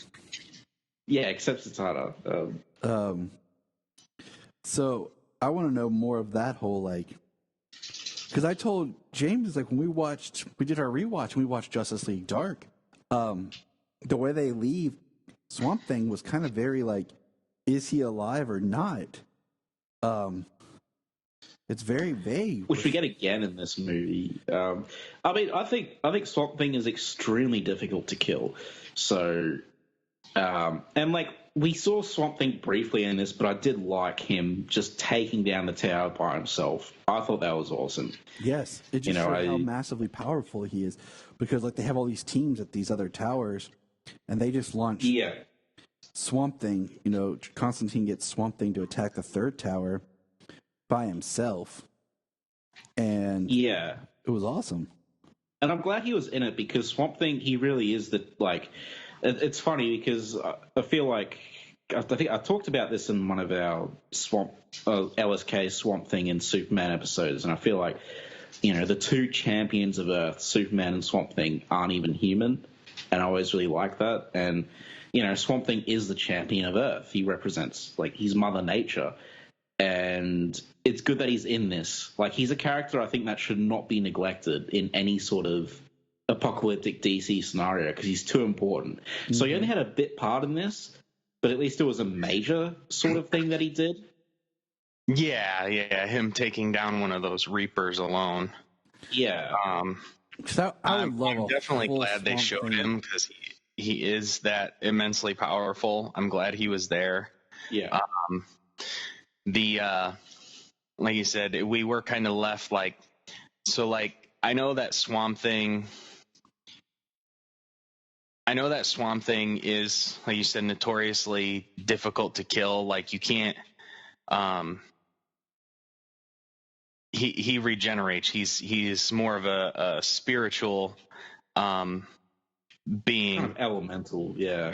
Elemental. It's the spirit inside the element. I think more of the idea is like, is this Alec Holland Swamp Thing or what? Because that's where we kind of left off.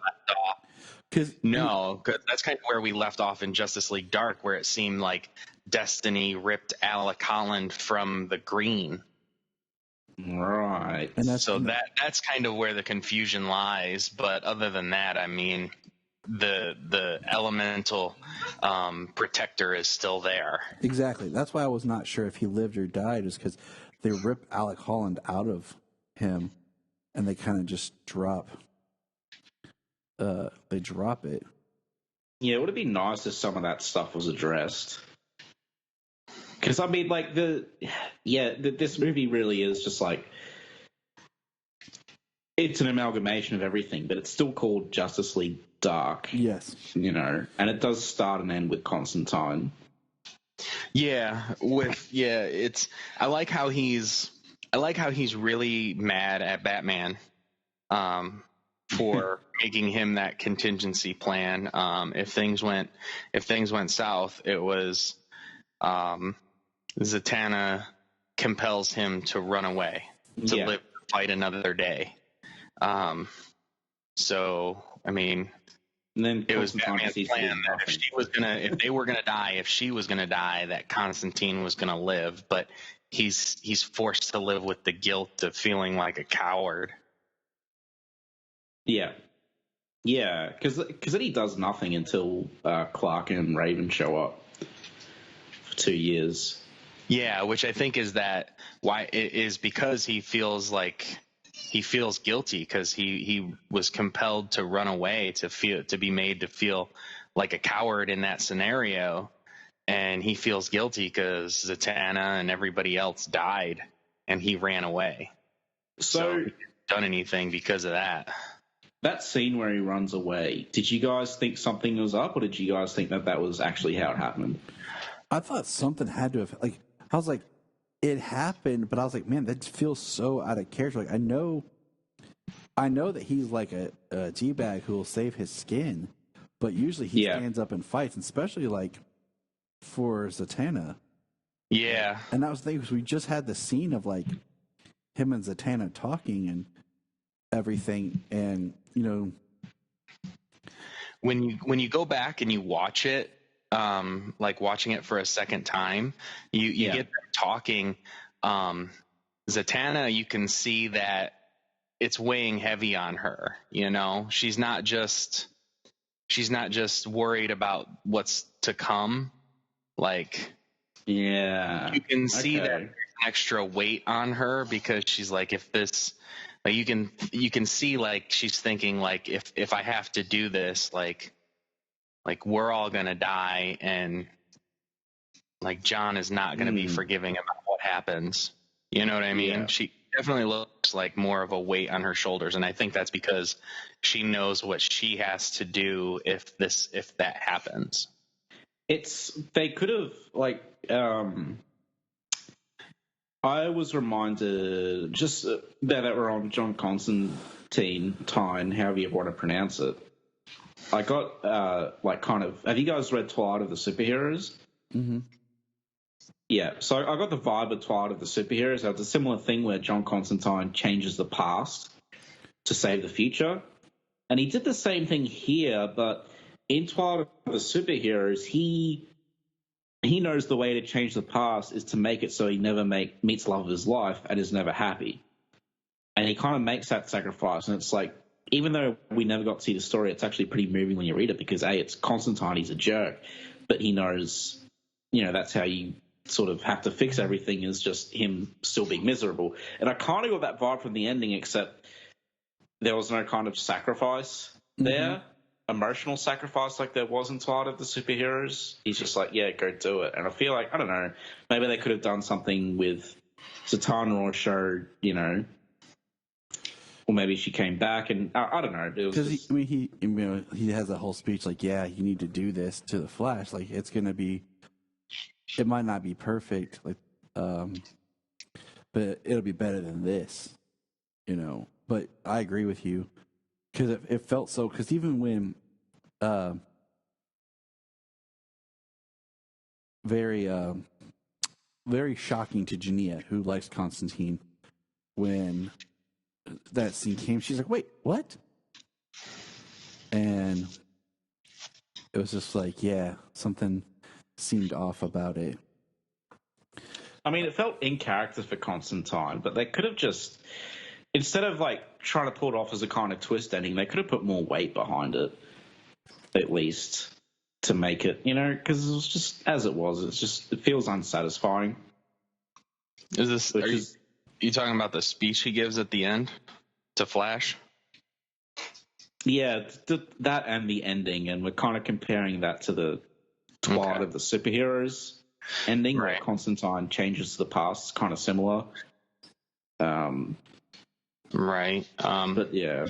I mean, have you read that, James? No, I haven't read that. Okay.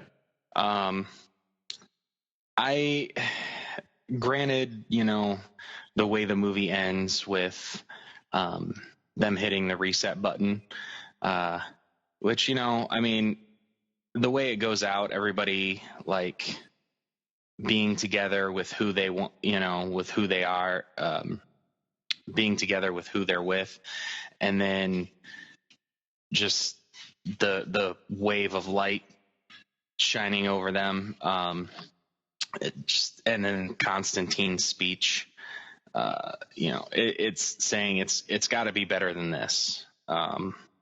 Maybe we'll make the same mistakes. Maybe some will make the same mistakes. Maybe things will be better. But I liked his speech, the way he gives it to Flash. You know, he tells him to hit the reset button, and then that's it. You know, we don't get anything about what's to come or nothing either. It was like that. It was kind of fine, but they could have. They could have done it like, I don't know, put more of a sacrifice element in it for John, like they did with Tide of the Superheroes, where he knows he's sacrificing something, and it just gives it more emotional impact. And I would have felt better about the ending as well, because I feel like, so we have three main stars in this movie, but I feel like Constantine is he's the central character in this movie. He's the catalyst. He's the one that changes things. And I don't know. I just felt unsatisfied, and I felt like it. Maybe they just had too much to put in. You know, who knows? But sorry. And that's why I go back to if you split it between two movies. Not sure how you'd structure it without really thinking about it, but just the idea of getting that emotional weight, because that would be something for that character. Just the fact, like you just said, he knows that he's going to lose something. Like if they do this, he'll never meet Zatanna or something.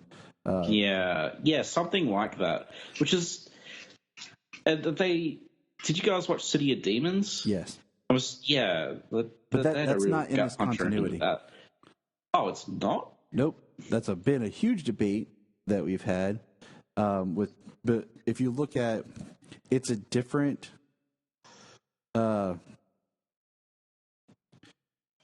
falls more in line with the CW production, like the people behind it and everything, even though it is still Matt Ryan, and they've kind of developed an in-house animation style, because the animation for that does look like the same, and so does. If you look at Young Justice Season 3, it's basically the same animation style. So they have kind of an in-house. But if you look at just the production history, and then if you look at the way it was marketed and put out, it's never tied into these films. It wasn't. I'm kind of glad, because that's been my favorite animated movie so far, and I want more. So. Yeah, it isn't, and so I kind of wasn't Richie in City of Demons. I haven't seen it in a while. Okay, I can't remember. I haven't seen it in a while. But you say it was more connected to the show and the Arrowverse. It's supposed to, but it doesn't line up with Constantine's show, if that's what you mean. Yeah, it's loose. You know what I'm saying? It's kind of Well, just because it's weird, because Richie from the show was in Justice League Dark. He was animated similar, and the same guy voiced him. Mm-hmm. So he was in that, and then the show, then City of Demons kind of seems like it was connected to Matt Ryan's character from. So it's kind of like they're branched off, connected in different ways, but it's not totally linked one way or another. It kind of City of Demons lines up a little bit more with the way they did Vixen and Ray, the Freedom Fighter, and I've yet to watch the Deathstroke thing they've done on the CW Seed. They have a Deathstroke animated show or movie. I've yet to watch that. Yeah, it's 40 something minutes. I haven't watched it. I watched I was able to watch 15 minutes, and then I haven't been able to go back. Yeah. I will say, was it jolting to you guys to see Clark in a Lexo suit? Oh, not really. I almost was wanted to see if they were going to do the red and blue Lexo suit, just because Lex Luthor was part of the Justice League. Almost, yeah. I was too. After they kind of, after Death and Reign, where he came back with like his and Lex was joining the Justice League, I was like, maybe not put the S shield on it, but just when we saw Lex, he had a blue and red suit, and then in this, like kind of like a Lex tipping his hand to Superman, like almost like a mutual respect for what they're about to do. He comes out in that same armor, but now it has the shield. But they did do the "you built it to kill my husband" Lexo suit. So yeah, I mean, and I think that line right there kind of gives it all you need. Why it's also in character of like, it's Superman, like he's at his lowest point. Like he has no powers. He's poisoned. He's trying to be hopeful, but he's in a way is becoming hopeless with just how much is amounting that he has to wear the weapon of his destruction. You know, and then of course it has the kryptonite weapons on it. We see the case, the kryptonite sword, all the weapons. And then, so they go to Apokolips, and we see the Suicide Squad stays to protect the gate, and of course we talked about, it gets attacked and it's going to blow up, and that's when Lois gives her goodbye speech. And Bane dies. Bane dies, Harley dies, Boomerang dies. Everyone dies, basically. Like, all the teams get taken down. We see Batgirl get taken down. By Paradooms. And, and then we haven't talked too much about this, but we see Darkseid invade Oa and kills Kilowog. And then right as John Stewart is crawling, saying the oath to the power battery, right before he finishes it, Darkseid just dumps molten magma from Earth onto the power battery and decimates John Stewart and all of Oa. I did like John Stewart's final kind of stand. Like, he went out fighting, really. Yeah. Reciting the oath, which I love. This is in my notes, actually. I feel like the Green Lantern shop put up a bit more of a fight. Now, I know they didn't have screen time for it, but maybe just show us, like, a bunch of Paradoon corpses around.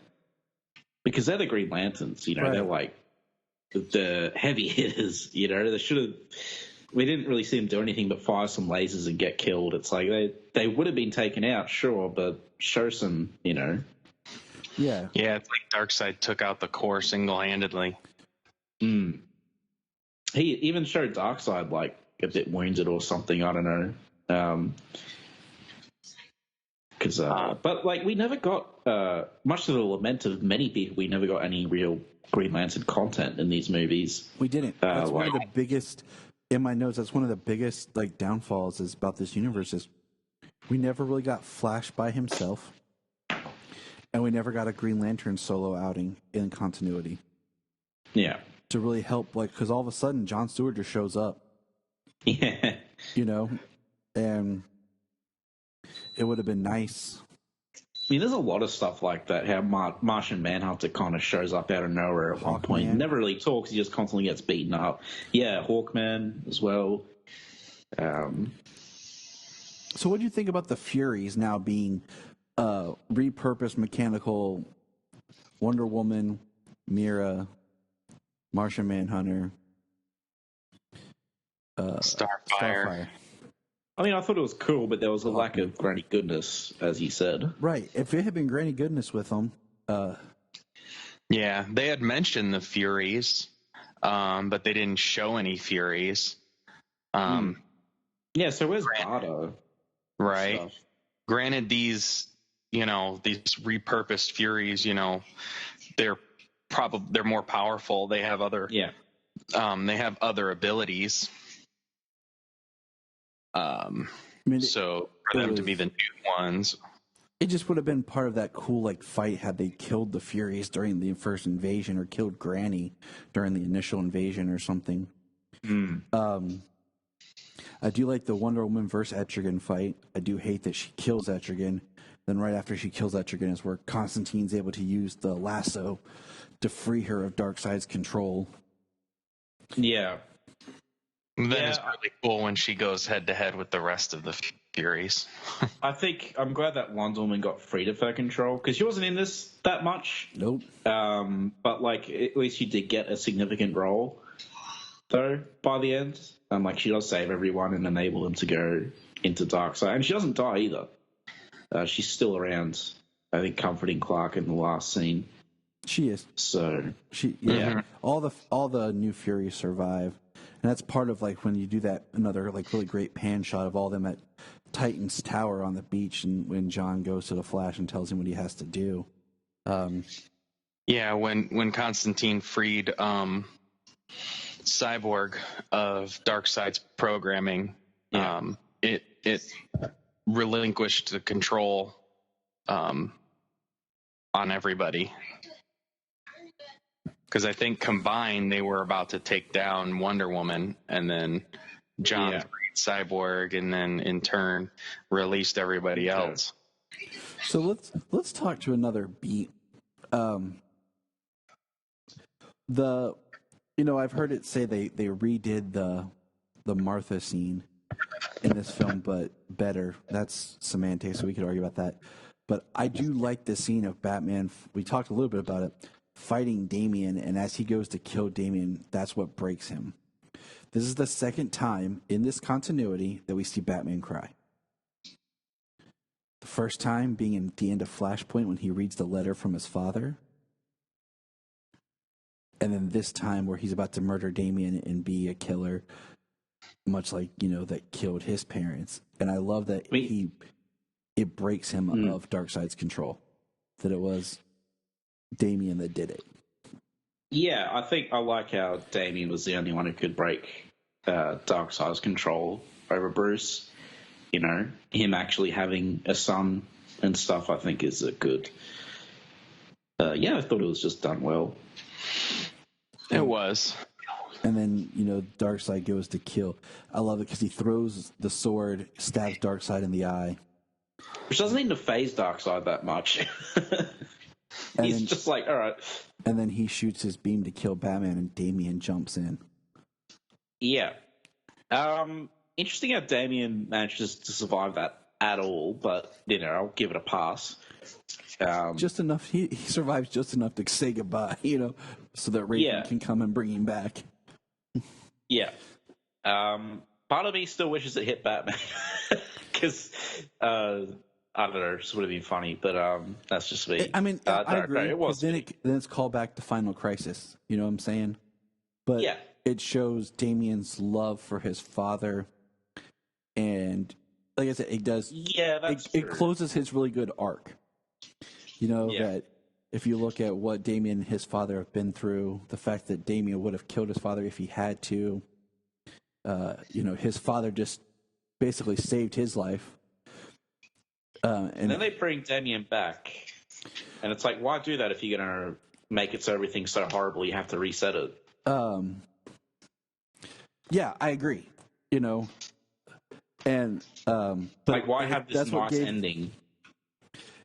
It gave Raven her story closure. Like it gave them, they have a great ending.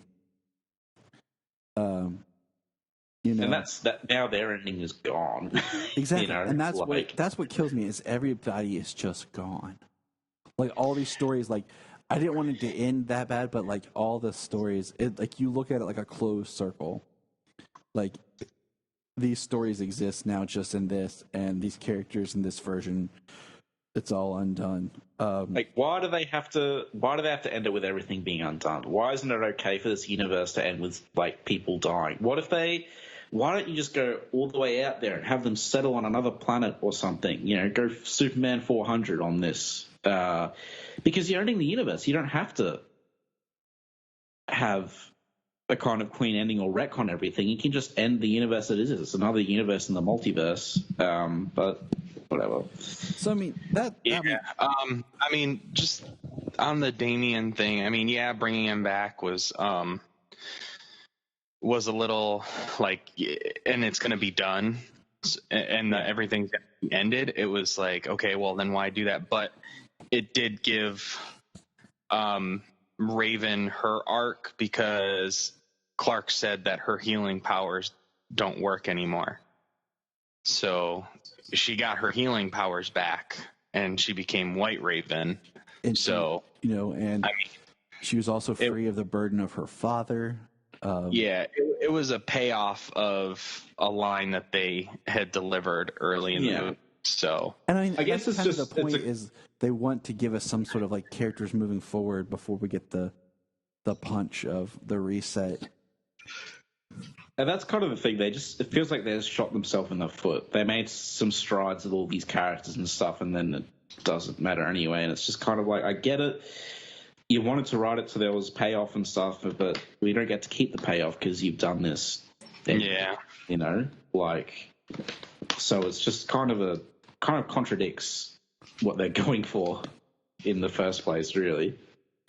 So, because doing an ending like that, if you're going to go for an ending like that where everything has to be reset, you should make everything like really bad. No one should come out happy, I mean, because we got that last shot of like, no one really is happy, but I mean, Superman's he's lost Lois, even though he's back to restored.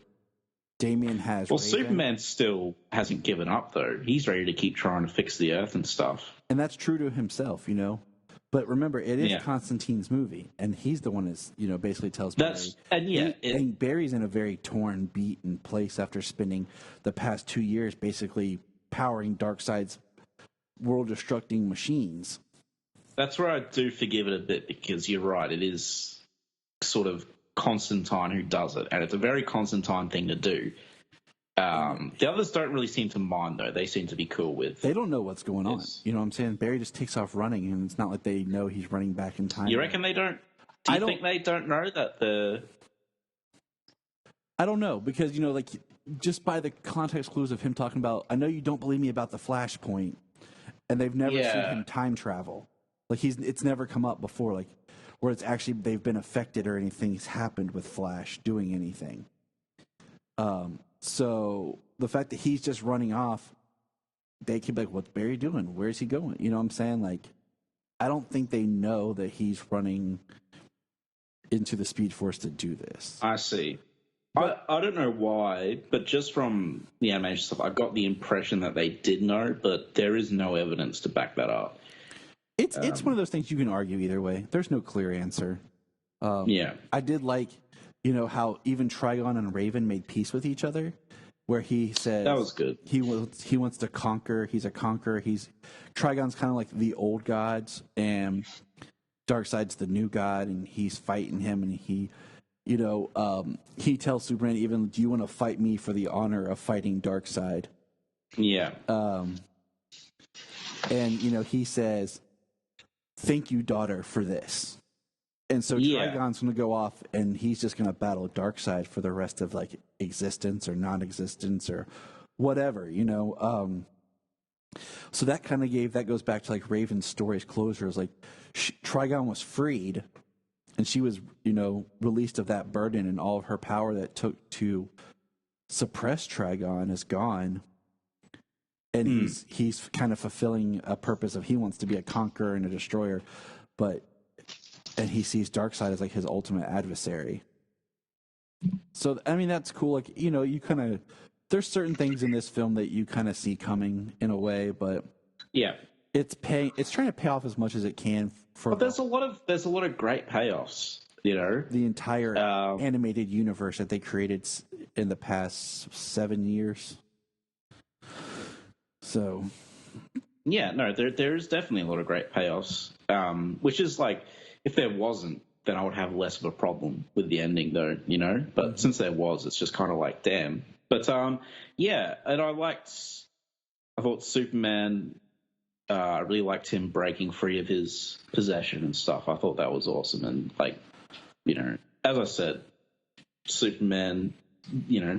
Because like maybe he could fix the Earth. If this was pre-Crisis Superman, he could probably fix the Earth. Well, Batman, he does make the comment about time and how much like calculations, because if they change things, like, yeah. people are going to die, but like if they change too much, like they're either burn up or freeze. And I think that's part of like the dialogue that plays into why Constantine's like, just reset it. You know, Yeah. And I mean, as a fan, you're just like, okay, like it's a DC thing kind of to do, but at the same time, it's like, man, so they got to stop doing it. I've invested in all these characters. It's just kind of like, okay, to compare it to something, think about at the very end of Justice League Unlimited, which is pretty much the end. I mean, of those characters, even though they do play roles in Batman Beyond, if you look at it from a chronological point of view. Yeah.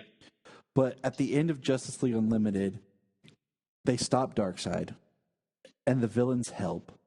And then the villains say, "Hey, what do we do?" And Batman's like, "We'll give you a head start."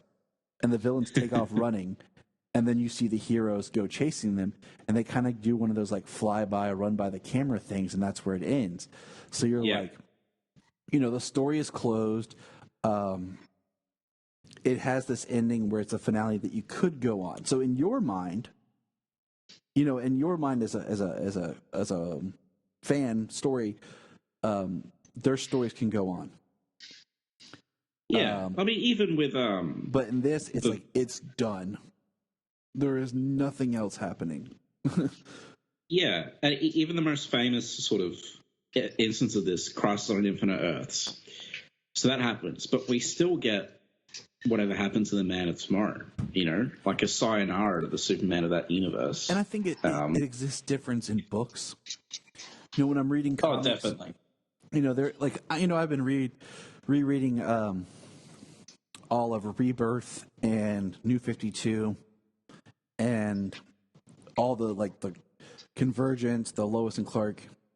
So even in those stories where there is changes and restarts and all that stuff, it doesn't feel as jarring as it did in this film. Yeah. No, I agree. And in the comics, they still exist in some universal reality, Yep. Maybe the next movie will get Convergence, and we'll find this, on like a pocket planet or something. Sometimes it's easier not to hope. So, just a quick wrap up on a letter grade. What would you give this, Connor? A letter grade? Yeah. Well, and I asked that I ask it because like it is the culmination of an event. It is the end, and I've seen a lot of people post reviews that this movie is so great. I like it, but I'm not in love with it. Like it's not. Did they see the ending? And that's why I'm like people are like. And there's been comparisons to another film series, but I don't want to go down that rabbit hole. Yeah. Look, until the end, I loved it. As in, it wasn't the best thing ever, but I really enjoyed it. I'm a huge fan of Constantine and Superman, so I came out of this great.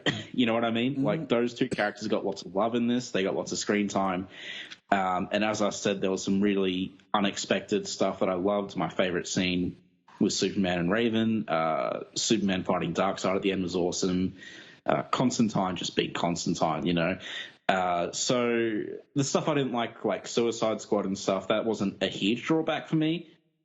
It was noticeable, but it wasn't huge. It wasn't like ruining the movie for me. But, then I got to the ending and it definitely takes a downgrade in marks because of the ending. I watched it today though, and I was more forgiving of it. So, do you mind if I do out of 5 instead of out of a... Sure. Whatever you're comfortable with. I'll do out of 5 too. I don't care. I originally rated it 2.5 out of 5, but now I'm giving it a 3. Okay. So I think it's good. It's really unfortunate about the ending and stuff, but, I still think there's, enough good in there that the ending doesn't completely ruin it. So, the thing is, I did really enjoy the movie for the most part. So it's not my favorite animated movie, but it's one I'll get physically. And I think, as I said, there was a lot of stuff that was really good for me because I loved the characters that highlighted in it, So, yeah. All right. James? Me? Okay. I mean, it does kind of suck that it's the end, but I kind of just take it like, I guess,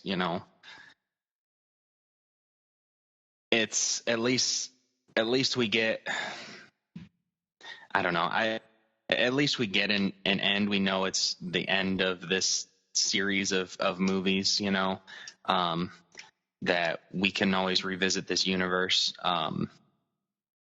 Like I said, before I kind of went back and forth on it, the way the ending was. Mm-hmm.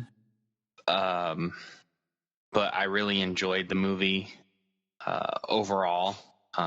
It's very dark, and they come out on the other side somewhat. It does feel like a little bit relieving until Batman opens his mouth about the way the planet is. So I mean, I give the movie a 3.5. I really enjoyed it. I really enjoyed the characters, the route they took with it. Depowering Superman.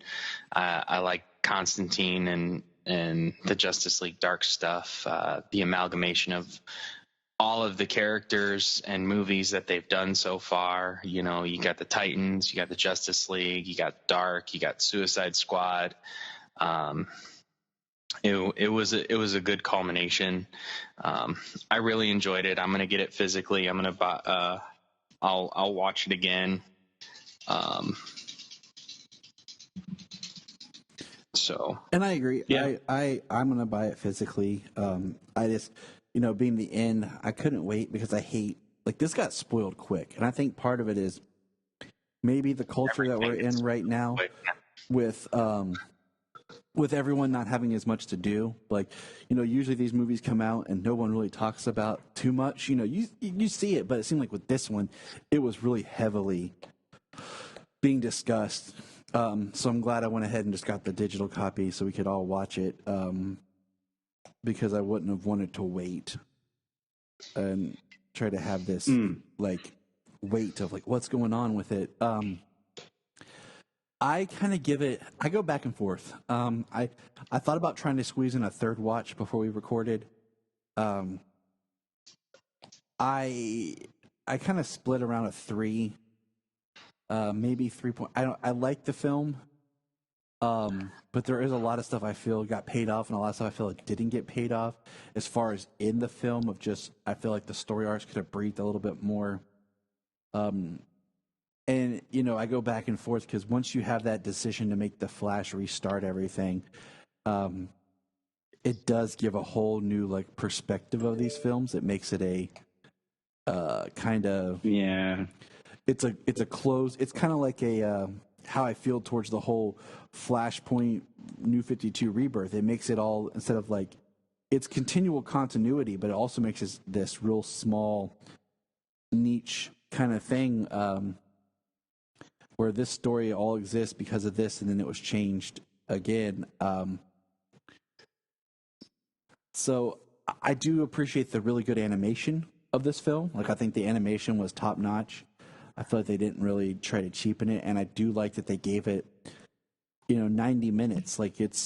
Maybe it's the longest one out of all of them, I think. Yeah. There for a while they were all 76 minutes. Just a little over an hour.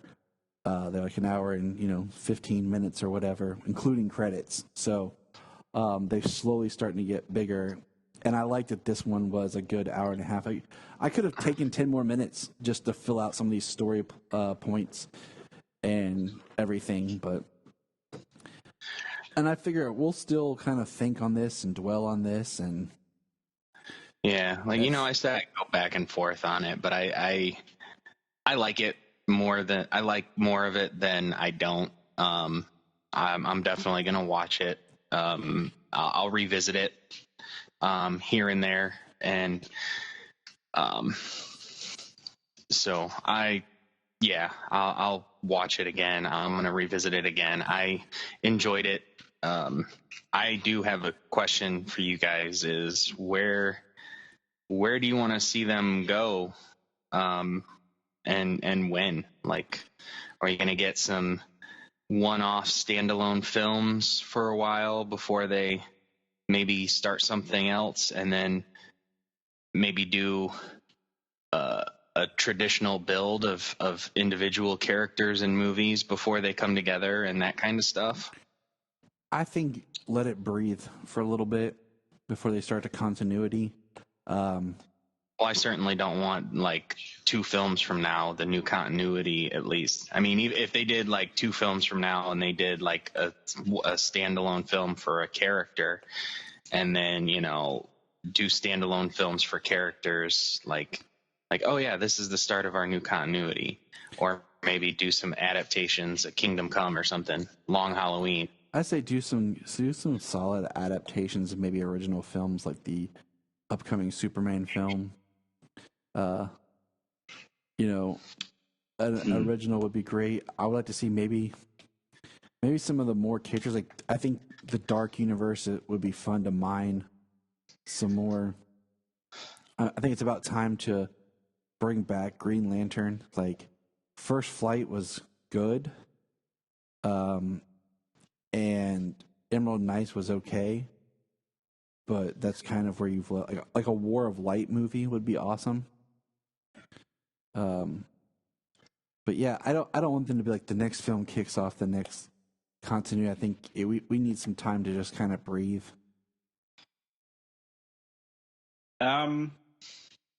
Yeah, I definitely want, what I want most is original stories.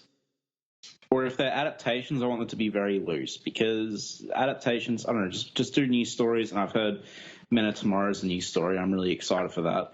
I don't think they're going to do a new shared universe. I think they said it's going to be mostly standalone stuff. Yeah, that's what I want. I just want original stories and lots of Superman original stories. That's all I want. It's selfish, but you know, right. Original stories for sure. Whether they created a shared continuity, but original stories. That's definitely what I want to see. I mean, they did a good job and decently adapting some classic stories and making them in continuity. Judas Contract being the best one. Yeah, Judas Contract, The Death of Superman, definitely the top one. Was the best. I've never read the Judas Contract itself, so the movie is my connection to it, and I mean, I think they did a really good job with the film and the storytelling. I think Death of Superman, they improved on the book, but that's kind of also, they've had some other material to pull from with Superman, Doomsday, and Batman versus Superman to help expand on it and tell a better story. They got rid of the D-list Justice League from the book and brought in the A-list team, so that way Doomsday, you know, could just decimate the most powerful people. To be fair, they weren't D-list at the time. They were very powerful at the time. Like, Guy Gardner was as powerful as Green Lantern at the time. But I totally understand your point. Before I'd read The Death of Superman, like, when I read it by itself, I had the same opinion. But when I read everything, like, I read every single post-Crisis comic and Justice League comic leading up to Death of Superman, it was a lot better. And they didn't feel like D-list. But, having to do that to fully appreciate the story is still why I consider, like, the movie a better adaptation, like a better telling of that, because anyone can jump in and do it. You know, you don't have to read 150 issues to get the full appreciation, which I think is the problem with 90s comics. Right. Yeah. And that's the idea when it comes to continuity too, is there's so much homework. You know, whether it be new continuity and stuff. That's why, like, when some people like Brian asks and Brian says stuff about us liking New 52 and stuff like that, it's like, well, and he's currently like reading everything post-crisis. It's like, okay, so you're setting yourself up to read 25 years worth of comics at this point, like I didn't read, I've read comics all my life, but not hardcore in any sense of the word. And I really got into reading comics hardcore at the New 52. So it's a good entry point. It exactly. It's a good entry point, and it's not this huge daunting task to read decades worth of comics, Yeah. And it'll give you a sense of what's happening in the modern day and the modern continuity of comics. Good jumping on point. Yeah. Exactly. And that's why I kind of hope that, my thing is I do want these new standalone stories. I do want things to move forward. And I just don't want every week, we have a whole new, this guy's now the voice of Superman. This guy's now the voice of Superman. Yeah, I would like the same cast.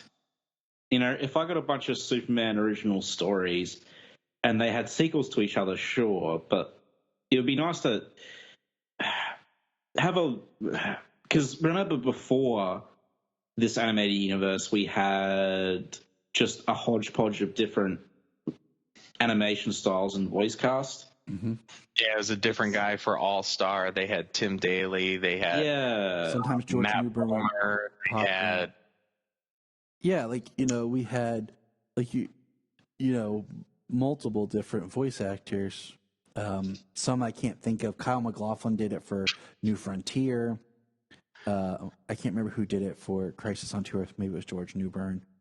No, that was someone else. Dude from NCIS. Okay. That's what I'm saying. I can't remember. And then Superman versus the Elite had a different voice. That was George Newbern. Okay, that's right. I must have flipped them. Yeah. Tim Daly was in Superman, Batman Public Enemies, and Apokolips. So all was it Tim Daly or George Newbern for Fatal 5? It was one of them. Yeah. So all that to say is I don't want it every now there's a complete new voice cast for everything because unless it's an Elseworlds, I guess. Unless they bring back Jason J. Lewis and let him be the new voice of Superman for continuity films, then I'm okay. I'm okay with that. Right. I like his Superman voice. I think he deserves more.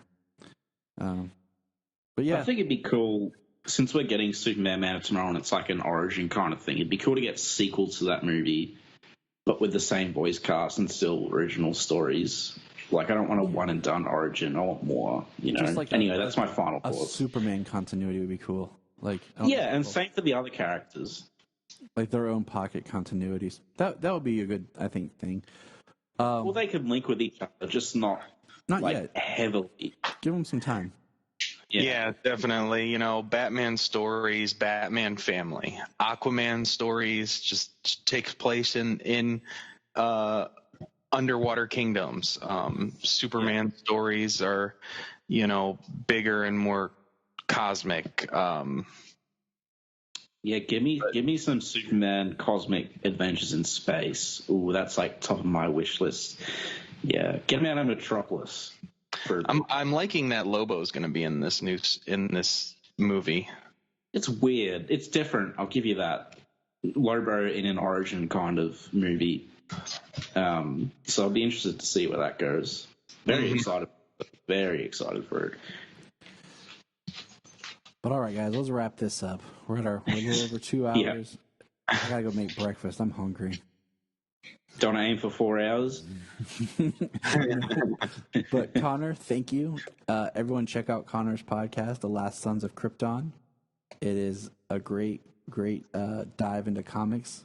Really enjoyed listening to their discussion recently with the man, whatever happened to the Man of Tomorrow. Yeah. I'm glad you enjoyed that one. So that is a fun and popular topic to discuss. And James, as always, thanks for being here. And so let's get some. Of course, always a blast. Connor, you get some sleep. James, let's get some breakfast. Sounds good. Look up in the sky. Look up in the sky. Look in the sky.